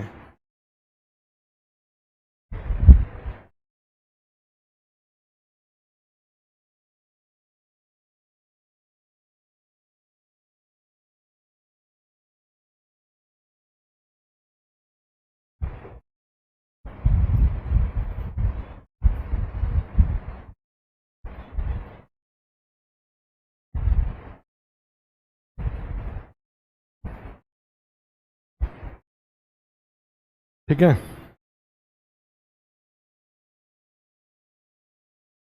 तो ये अब नेक्स्ट लिख लो, एसएलआर।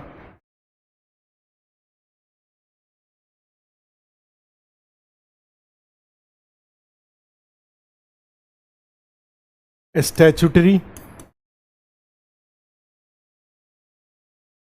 लिक्विडिटी रेशियो, सांविधिक तरलता अनुपात,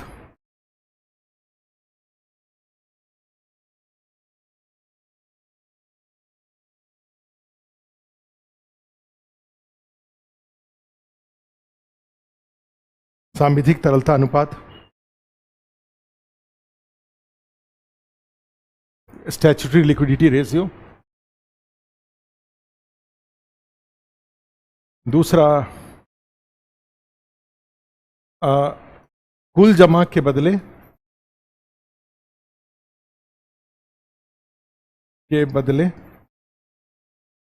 अपने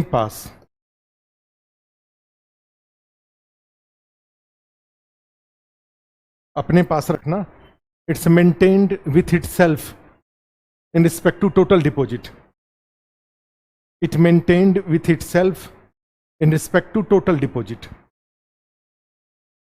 उसके बाद इसको नगद, गोल्ड या सरकारी प्रतिभूति में रखा जाता है, गवर्नमेंट सिक्योरिटीज, गवर्नमेंट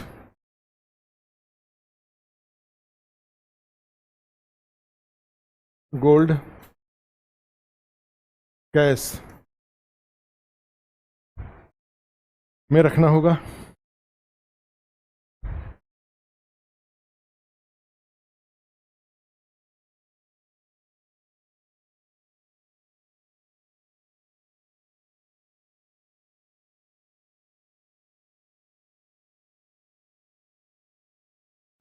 और एसएलआर अभी 18% है, 18% है। इसी में मुख्य रूप से गवर्नमेंट सिक्योरिटी में रखा जाना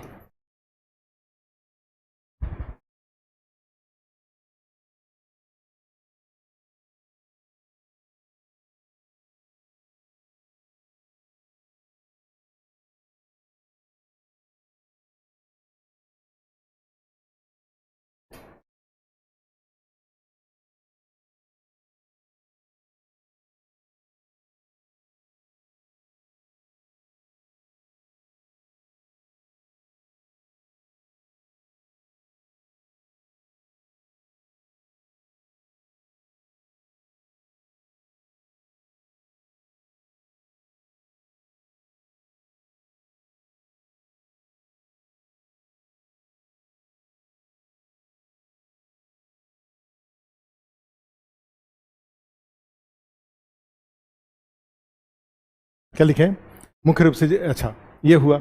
इसके साथ भी क्या है, एसएलआर के साथ क्या है, SLR is proportional to I और is proportional inversely proportional to cash. SLR के साथ क्या होगा, बढ़ेगा तो ब्याज इंटरेस्ट भी बढ़ेगा और नगद घटेगा। एसएलआर घटेगा तो ब्याज भी घटेगा और बाजार में नगद बढ़ जाएगा। मैंने स्वाभाविक रूप से जो ये मौद्रिक टूल हैं और नगद के बीच में उल्टा संबंध है, हमेशा ध्यान रखिए। ये जितने भी मॉनेटरी टूल होंगे सब उल्टा संबंध वाले होंगे। उल्टा संबंध का मतलब ये हुआ कि अगर एसएलआर बढ़ रहा है तो नगद घट रहा है, सीआरआर बढ़ रहा है तो नगद घट रहा है, आगे भी repo double R triple R होगा, बढ़ेगा तो ये घटेगा, सब उल्टा है।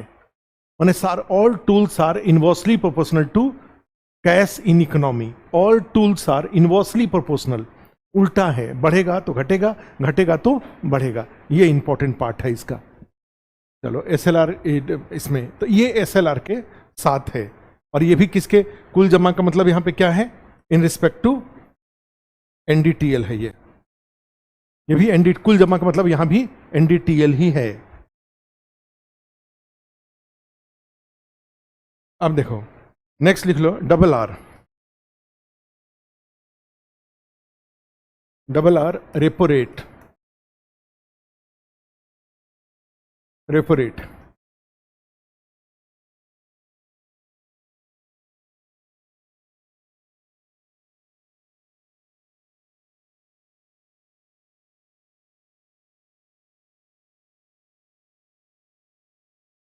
क्या है, रेपो रेट। रेपो रेट में लिख लो इसमें है कि रेपो रेट में ब्याज दर है, इसको नीतिगत दर भी कहा जाता है। It's a rate of interest, it's also called policy rate, इसको पॉलिसी रेट भी कहा जाता है। सर्वाधिक प्रमुख मौद्रिक उपकरण है,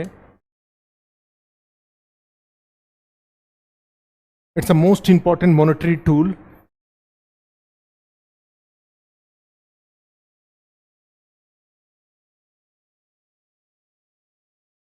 सर्वाधिक प्रमुख मौद्रिक उपकरण है, it's a most important monetary tool.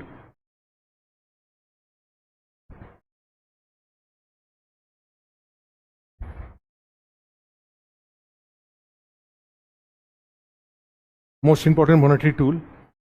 और आरबीआई द्वारा बैंकों को दिए गए अल्पकालिक कर्ज पर लिया जाता है। It's a interest charged on loan given by RBI, short term loan given by RBI to bank. It's a interest charged by RBI on short term loan given to bank. RBI द्वारा बैंकों को दिए गए अल्पकालिक कर्ज पर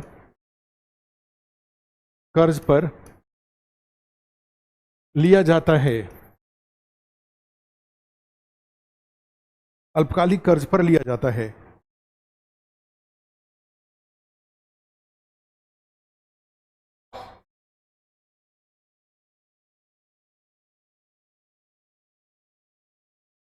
कर्ज पर लिया जाता है। आरबीआई द्वारा बैंकों को दिए गए अल्पकालिक कर्ज पर लिया जाता है। इट्स ए क्या है, it's a rate of interest charged by RBI on short term loan given to bank. ध्यान रखिए ये क्या है, वर्तमान में कितना परसेंट है, 6.5% है, 6.5% है।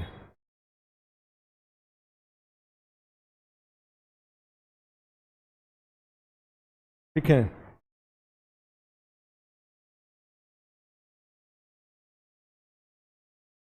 अच्छा फिक्स्ड रिवर्स, अच्छा ठीक है। ये वर्तमान में सी, और इसके साथ भी क्या है, double R is proportional to I और इनवर्सली प्रोपोर्शनल टू कैश, इसके साथ भी वही है।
ठीक है,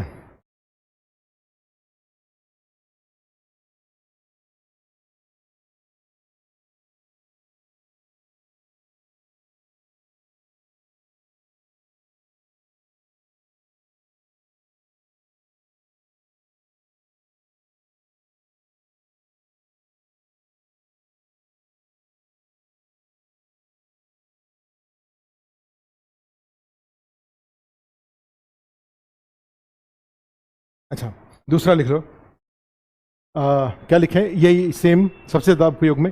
एक और लिख सकते हो, सबसे अधिक उपयोग में, सबसे अधिक अधिक उपयोग, इट्स वाइडली यूज्ड, सबसे अधिक इसका उपयोग किया जाता है।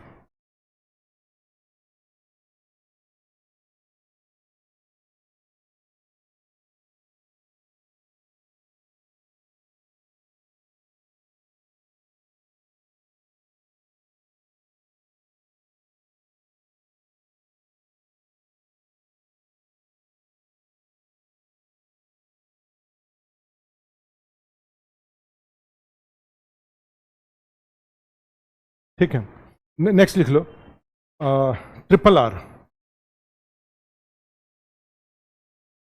ट्रिपल आर, ट्रिपल आर है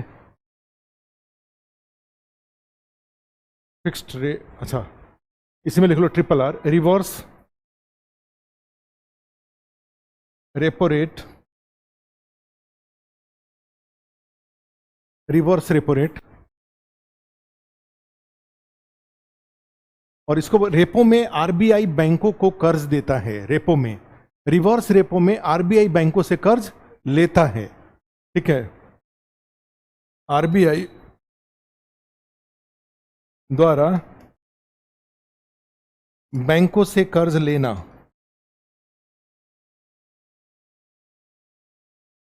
आरबीआई द्वारा बैंकों से कर्ज लेना, RBI borrowing money from bank.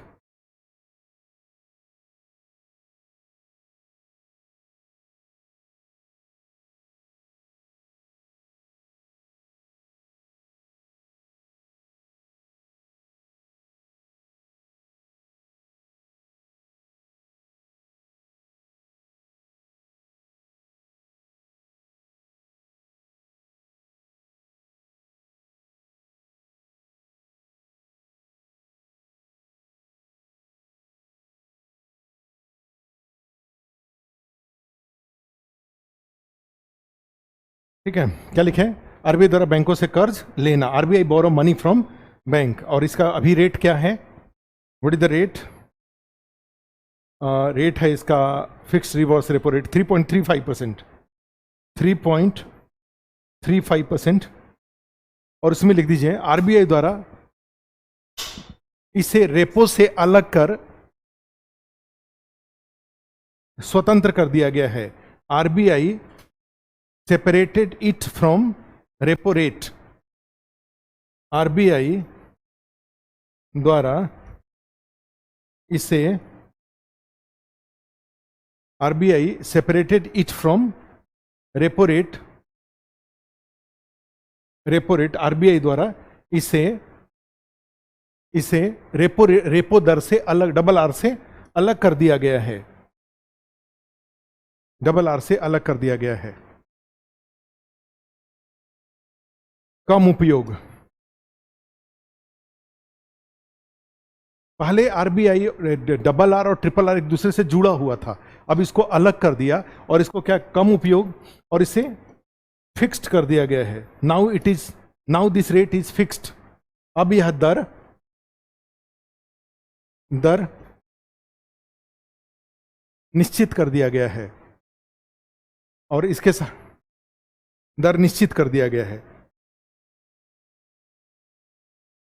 ठीक है। और इसका उपयोग किस बात के लिए किया जाता है? अच्छा, बाजार में नगद संतुलन के लिए,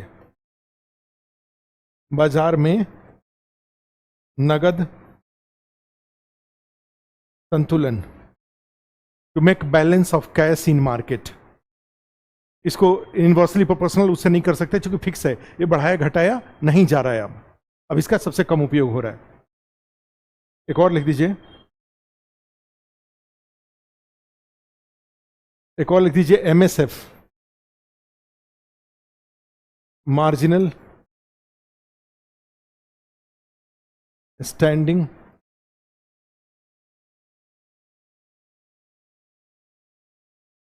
मुख्य नियंत्रण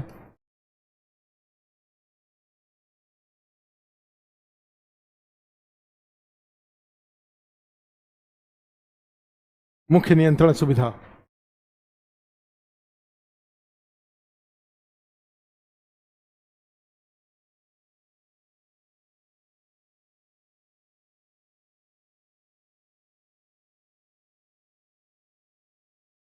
क्या लिखे? मुख्य नियंत्रण सुविधा।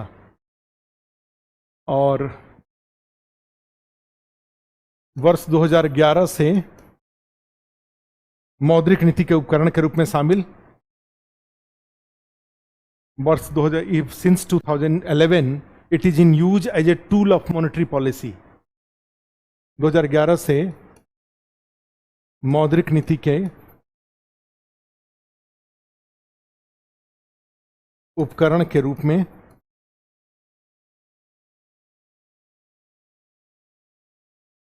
शामिल, it is in use as a tool of monetary policy. और अति अल्पकालिक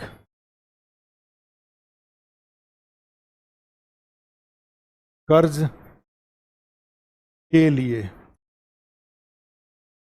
आरबीआई द्वारा बैंकों से यह ब्याज लिया जाता है। This rate of interest charged by RBI on shortest term loan, overnight loan भी इसको बोलते हैं, ओवरनाइट लिया जाता है, ऑन ओवरनाइट लोन, 48 घंटे तक का कर्ज अगर बैंक को चाहिए तो उसके लिए एमएसएफ यूज होता है। Since 2011 it's rate of interest charged on shortest term loan. और एमएसएफ क्या है? वर्तमान दर, वर्तमान दर कितना है एमएसएफ का? 6.75%, 6.75%। और ये एमएसएफ ये वेरी करता है, MSF is proportional to I और इज प्रोपोर्शनल टू कैश। भाई ज्यादा बैंक लोन लेंगे, मांगेंगे आरबीआई से तो ब्याज ज्यादा देना पड़ेगा। प्रेजेंट रेट इसका कितना है? 6.75% है।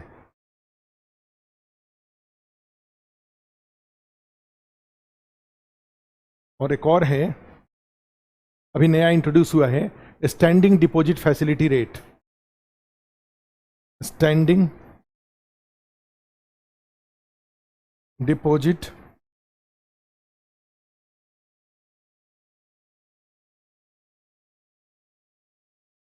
SDFR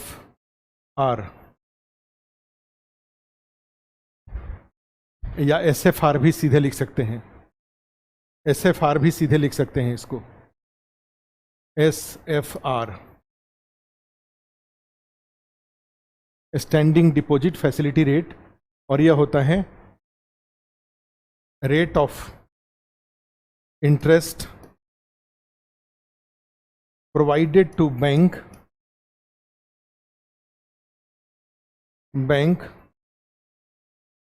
on shortest term deposit by bank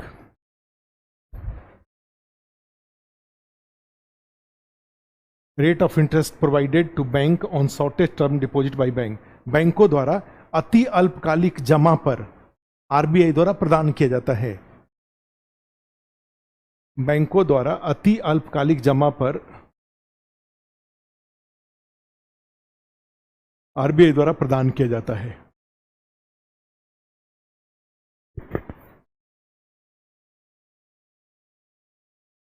ठीक है,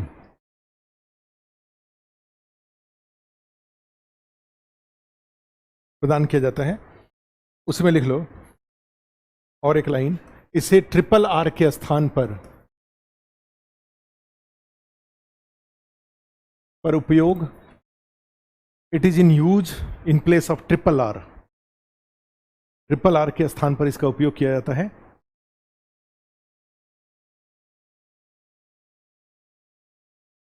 TRR उसमें होगा, आपके ऐप पर अवेलेबल रहेगा, उसको देख लीजिएगा। माने कैश रिजर्व रेशियो वह अनुपात है जो प्रत्येक बैंक अपने कुल जमा का आरबीआई के पास नगद में जमा करते हैं, 4.5% है ये क्या लिखा है, ट्रिपल आर के स्थान पर इसे नया प्रारंभ किया गया है, यह स्थान पर उपयोग नया प्रारंभ किया गया है, newly started by RBI, RBI द्वारा मौद्रिक नीति के उपकरण के रूप में नया प्रारंभ है।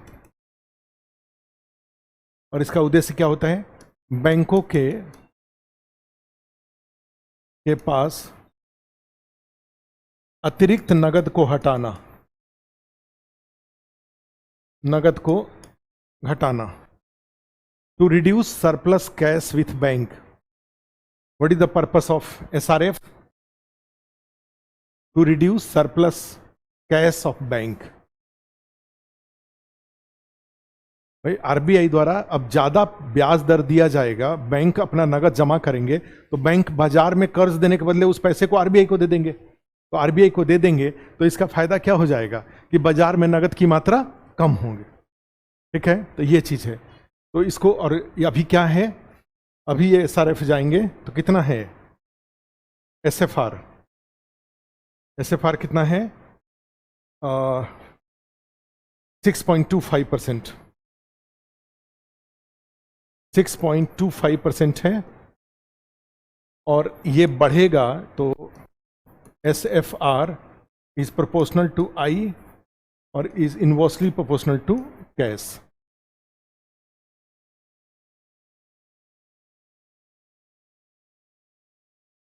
इसको 6.25% से मान लो 8% कर दें तो बैंक अपना पैसा और जाके दे आएंगे, और जाके दे आएंगे तो बैंकों के पास व्यवसाय करने के लिए पैसे और घट जाएंगे। और इसी को 6.25 से घट के 4% कर दें तो बैंक अपने पैसे आरबीआई से ले आएंगे। ठीक है, तो बैंक के पास व्यवसाय करने के लिए पैसे ज्यादा हो जाएंगे, और ज्यादा हो जाएंगे तो फिर बाजार में नगद की मात्रा अधिक हो जाएंगे। ठीक है, ध्यान रखिएगा इसको, ये नया एक टूल स्टार्ट किया गया है। एक और लिख दीजिए, एक और टूल, बैंक रेट, बैंक दर, बैंक दर, बैंक रेट, और उसमें लिख लो आरबीआई द्वारा बैंकों को दिए गए दीर्घकालिक कर्ज पर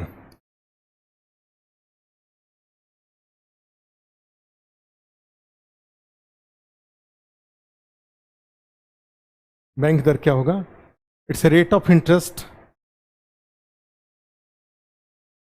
rate of interest charged by RBI on long term loan. Bank rate क्या है? ये लॉन्ग टर्म लोन पर, it's a charge on long term loan पर आरबीआई द्वारा बैंकों से। क्लियर है? मैंने बैंक रेट क्या होता है, जैसे हमने देखा कि जो एसआरएफ था वो शॉर्टेस्ट है, रेपो रेट है वो भी रेपो रेट, एमएसएफ शॉर्टेस्ट है। शॉर्टेस्ट मतलब होता है ओवरनाइट, आपको एकदम से पैसा चाहिए तो दो विकल्प आपके पास है। कौन सा? एक विकल्प आपके पास है कि एमएसएफ मार्जिनल स्टैंडिंग फैसिलिटी 6.75% दीजिए, आपको कर्ज आरबीआई से बैंकों को मिल जाएगा। कितना रेट लगेगा? एमएसएफ वाला 6.75%। आपको अल्पकालिक कर्ज चाहिए 72 घंटे या उससे अधिक का, तो उसमें क्या हो जाएगा? डबल आर लगेगा, आरबीआई के द्वारा डबल आर लिया जाएगा 6.5%। ठीक है? और तीसरा इसमें आ गया बैंक रेट। ये क्या होता है? ये लॉन्ग टर्म होता है, ये अति अल्पकालिक है, ये अल्पकालिक है और ये दीर्घकालिक है।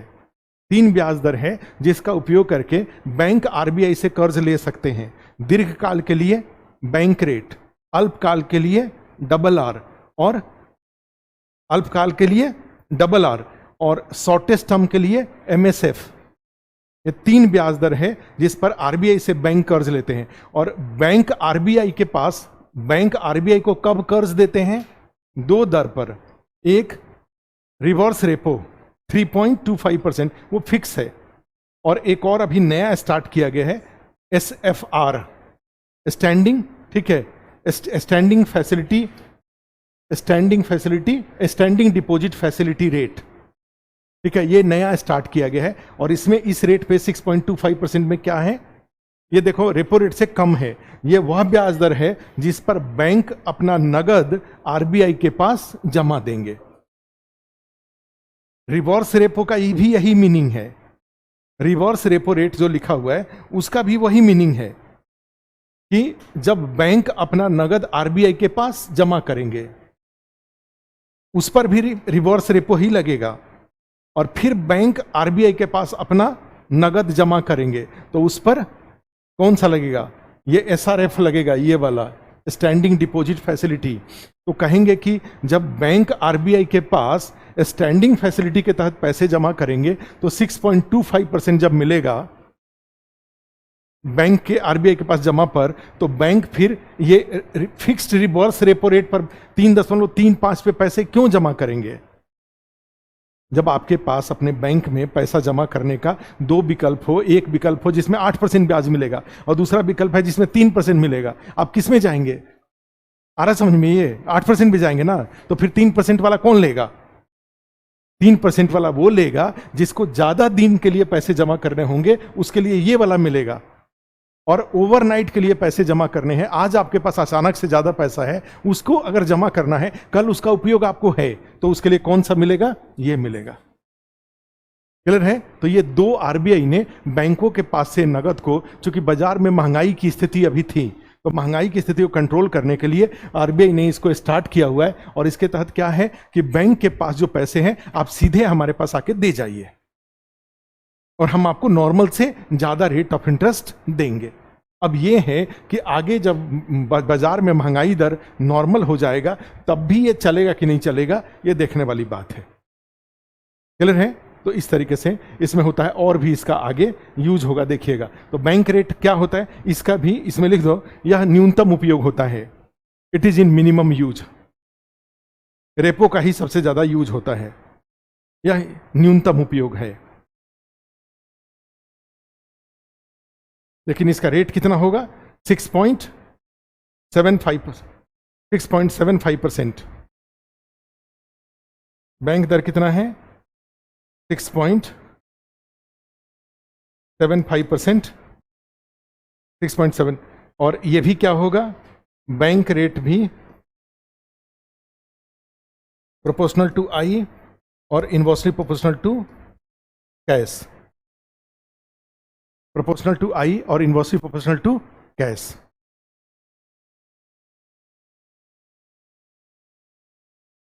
क्लियर है? तो देखो, एक हम लोगों ने देखा अभी तक जितने भी दर हमने देखा, CRR, SLR, RRR, RRR, MSF, SRA, जो SFR है, ये जितना भी हम लोगों ने देखा, सब में देखा एक चीज, कौन सा? ये जितने टूल्स, जितने भी टूल्स हमने देखा, सब क्या है? ब्याज के प्रोपोर्शनल हैं और नगद के इनवर्सली प्रोपोर्शनल हैं। ठीक है? तो नीचे एक ब्लॉक बना के लिख दीजिए, ऑल टूल्स में ऐसे एक बनाइए।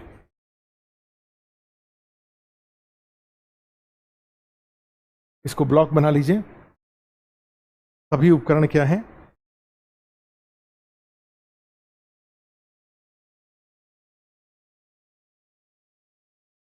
अब देखो, इसको थोड़ा एक बार इसको समझो। एक्चुअली क्या है कि मॉनेटरी पॉलिसी ये आरबीआई द्वारा जारी होता है। किसके लिए? बैंक के लिए। लेकिन उसका प्रभाव पड़ता है कस्टमर के पास, मार्केट में। कस्टमर के पास मार्केट में इसका प्रभाव पड़ता है। क्लियर है? यहां पर जो मार्केट में नगद है वो घटता, आरबीआई ने कदम उठाया बैंक के लिए, प्रभाव पड़ा यहां पर। ऐसा क्यों, कैसे हुआ? तो देखो, इसको सीआरआर का एग्जांपल ही लेते हैं। सीआरआर में मान लो बैंक के पास जो कुल जमा है वो 100 रुपया है, तो उसका 4.5 रुपया कहां देना पड़ेगा? 4.5% यहां देना पड़ेगा। अब इसको बढ़ाने के लिए आरबीआई ने क्या किया कि बाजार में यहां पे नगद क्या है? नगद अधिक है। और नगद अधिक है कैसे पता चला? क्योंकि महंगाई दर अधिक है। कैसे पता चलेगा आरबीआई को कि बाजार में मुद्रा की मात्रा अधिक है या कम है? तो बाजार में अगर महंगाई है, इसका सीधा मतलब होता है कि सप्लाई कम है और मांग ज्यादा है। यही इसका मीनिंग होता है। तो मांग कब ज्यादा रहेगा? जब लोगों के पास पैसे अधिक रहेंगे। ठीक है? तो इसका मतलब हुआ कि यहां पे नगद अधिक है। अब नगद अधिक है तो क्या किया जाए भाई? यहां से हटाना है, महंगाई को कम करना है। क्योंकि महंगाई गरीबों के विरोधी होता है, गरीबों की संख्या को बढ़ा देता है। 10 रुपए का चीज मिल रहा है, वही चीज 20 का मिलने लगेगा, तो 10 से 20 के बीच वाले अब नए गरीब हो जाएंगे। पहले 10 के नीचे वाले गरीब थे, अब क्या हो जाएंगे? 10 से 20 के बीच वाले गरीब हो जाएंगे। तो महंगाई सरकार के सभी प्रयासों को जीरो कर देता है। इसलिए महंगाई को नियंत्रित रखना सरकार की पहली प्राथमिकता होती है। क्लियर है? तो अब देखो क्या होगा। अब आरबीआई ने क्या किया कि डिसाइड किया कि भाई यहां से पैसे कम करना है, तो उसने क्या किया? सीआरआर को 4% से बढ़ा दिया। 1 मिनट के लिए मान लो, तो इससे क्या हो जाएगा? यहां से 4% एक्स्ट्रा अमाउंट उठा करके आरबीआई के पास जाकर के देने पड़ेंगे। 4% कुल जमा में से 4% और देना पड़ेगा जाके। हाँ, 4.5 के अलावा। तो यहां पे क्या हो जाएगा? नगद बैंक के पास व्यवसाय करने के लिए नगद घट जाएगा। और आप भी जानते हैं कि कोई सामान कम हो जाता है तो उसका मूल्य बढ़ जाता है। तो जब नगद कम हो जाएगा तो बैंक के द्वारा क्या किया जाएगा? अपना ब्याज दर बढ़ा दिया जाएगा। तो अब बाजार में जो कर्ज है वो कर्ज कम आएगा या ज्यादा आएगा? कम आएगा। ठीक है? तो कम आएगा, तो इससे क्या हो जाएगा? बाजार में नगद की मात्रा जो पहले तेजी से आ रहा था वो घट जाएगा। ठीक है? लेकिन यहां पर एक और काम होगा। जब ये बैंक के पास पैसे कम होंगे तो बैंक ब्याज दर को बढ़ा देंगे कि भाई हमसे लोग पैसे कम ले जाएं। लेकिन साथ में बैंक के द्वारा एक और कोशिश किया जाएगा कि अगर बाजार में लोगों के पास जो पहले से हमने लोन दे रखा है, लोग उसको वापस करें।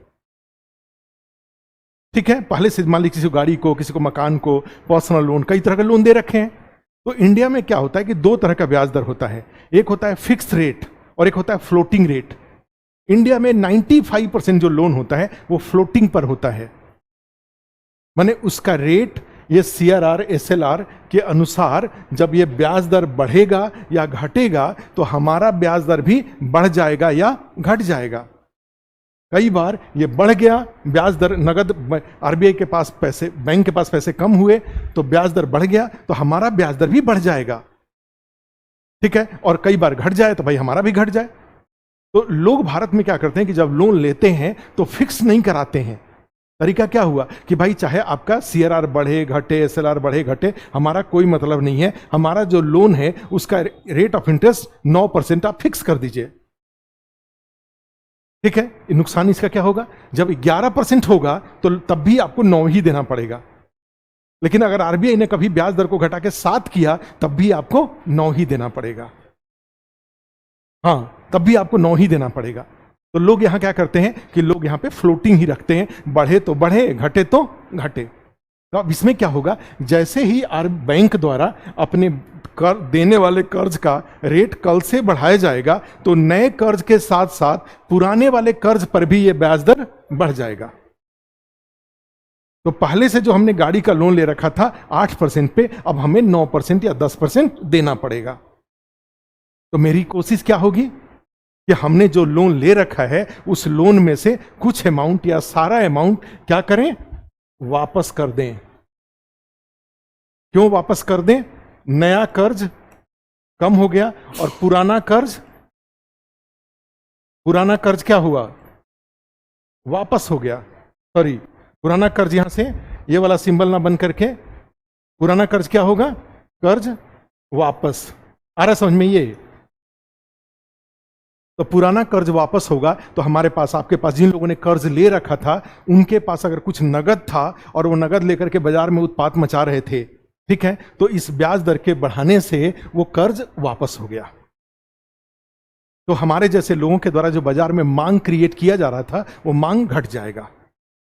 और क्या होगा, और क्या हो जाएगा, ये जो बैंक हैं जब उनके पास अपने पैसे कम होंगे तो वो कोशिश करेंगे कि भाई हम अपने पास पैसे बढ़ाएं। तो बढ़ाने के लिए क्या होगा, जो जमा दर है,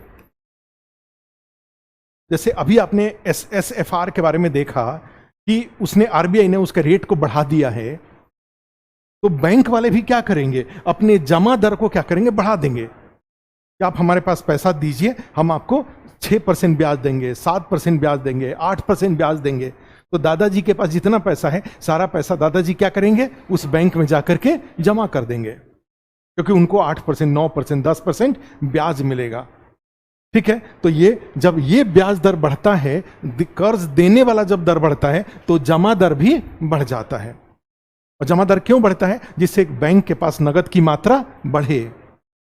तो जमा दर जैसे ही बढ़ेगा तो और ऐसे लोग जिन लोगों ने बैंक से पैसे कर्ज नहीं लिया था वो भी पैसे जाकर के दे आएंगे। इस ब्याज दर के बढ़ने से जिन लोगों ने कर्ज, नया कर्ज तो कम लेंगे ही लेंगे, पहले से ले रखे हैं तो उसको वापस करेंगे।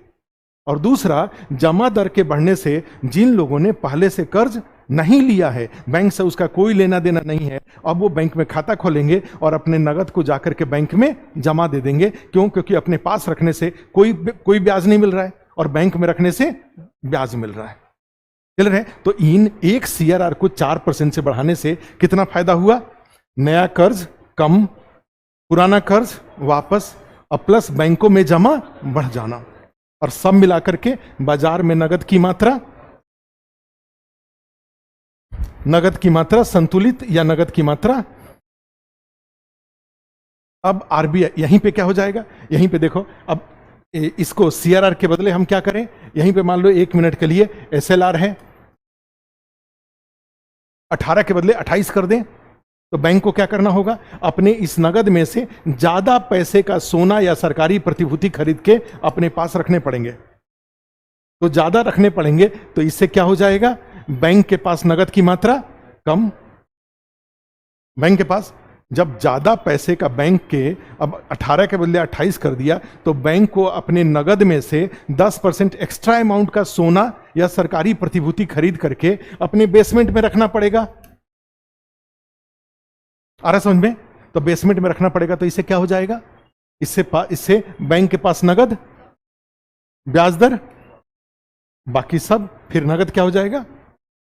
तो एसएलआर को बढ़ाने से भी यही होगा।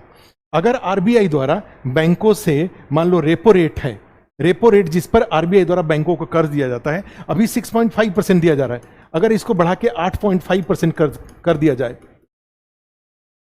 तो क्या होगा? बैंक नया कर्ज आरबीआई से कम लेंगे, क्योंकि पहले 6.5 देना पड़ता था, अब 8.5 देना पड़ेगा, और पहले से जो ले रखे हैं उसके ऊपर भी अब 2% एक्स्ट्रा देना पड़ेगा। तो बैंक क्या करेंगे? पहले से जो ले रखे, एक तो नया कर्ज कम लेंगे और पहले से जो ले रखे हैं उसको वापस कर देंगे, फिर वही चेन हो जाएगा। तो जितने टूल हैं वो इस तरीके से प्रभाव डालते हैं। बैंक के पास नगद कम होता है, ब्याज दर। अब ऐसा पता चल, बाजार में महंगाई, बाजार में मांग ही नहीं है, लोग खरीद ही नहीं पा रहे हैं, क्योंकि लोगों के पास पैसे नहीं है, तो बाजार में पैसा बढ़ाना है। तो क्या उपाय किया जाएगा?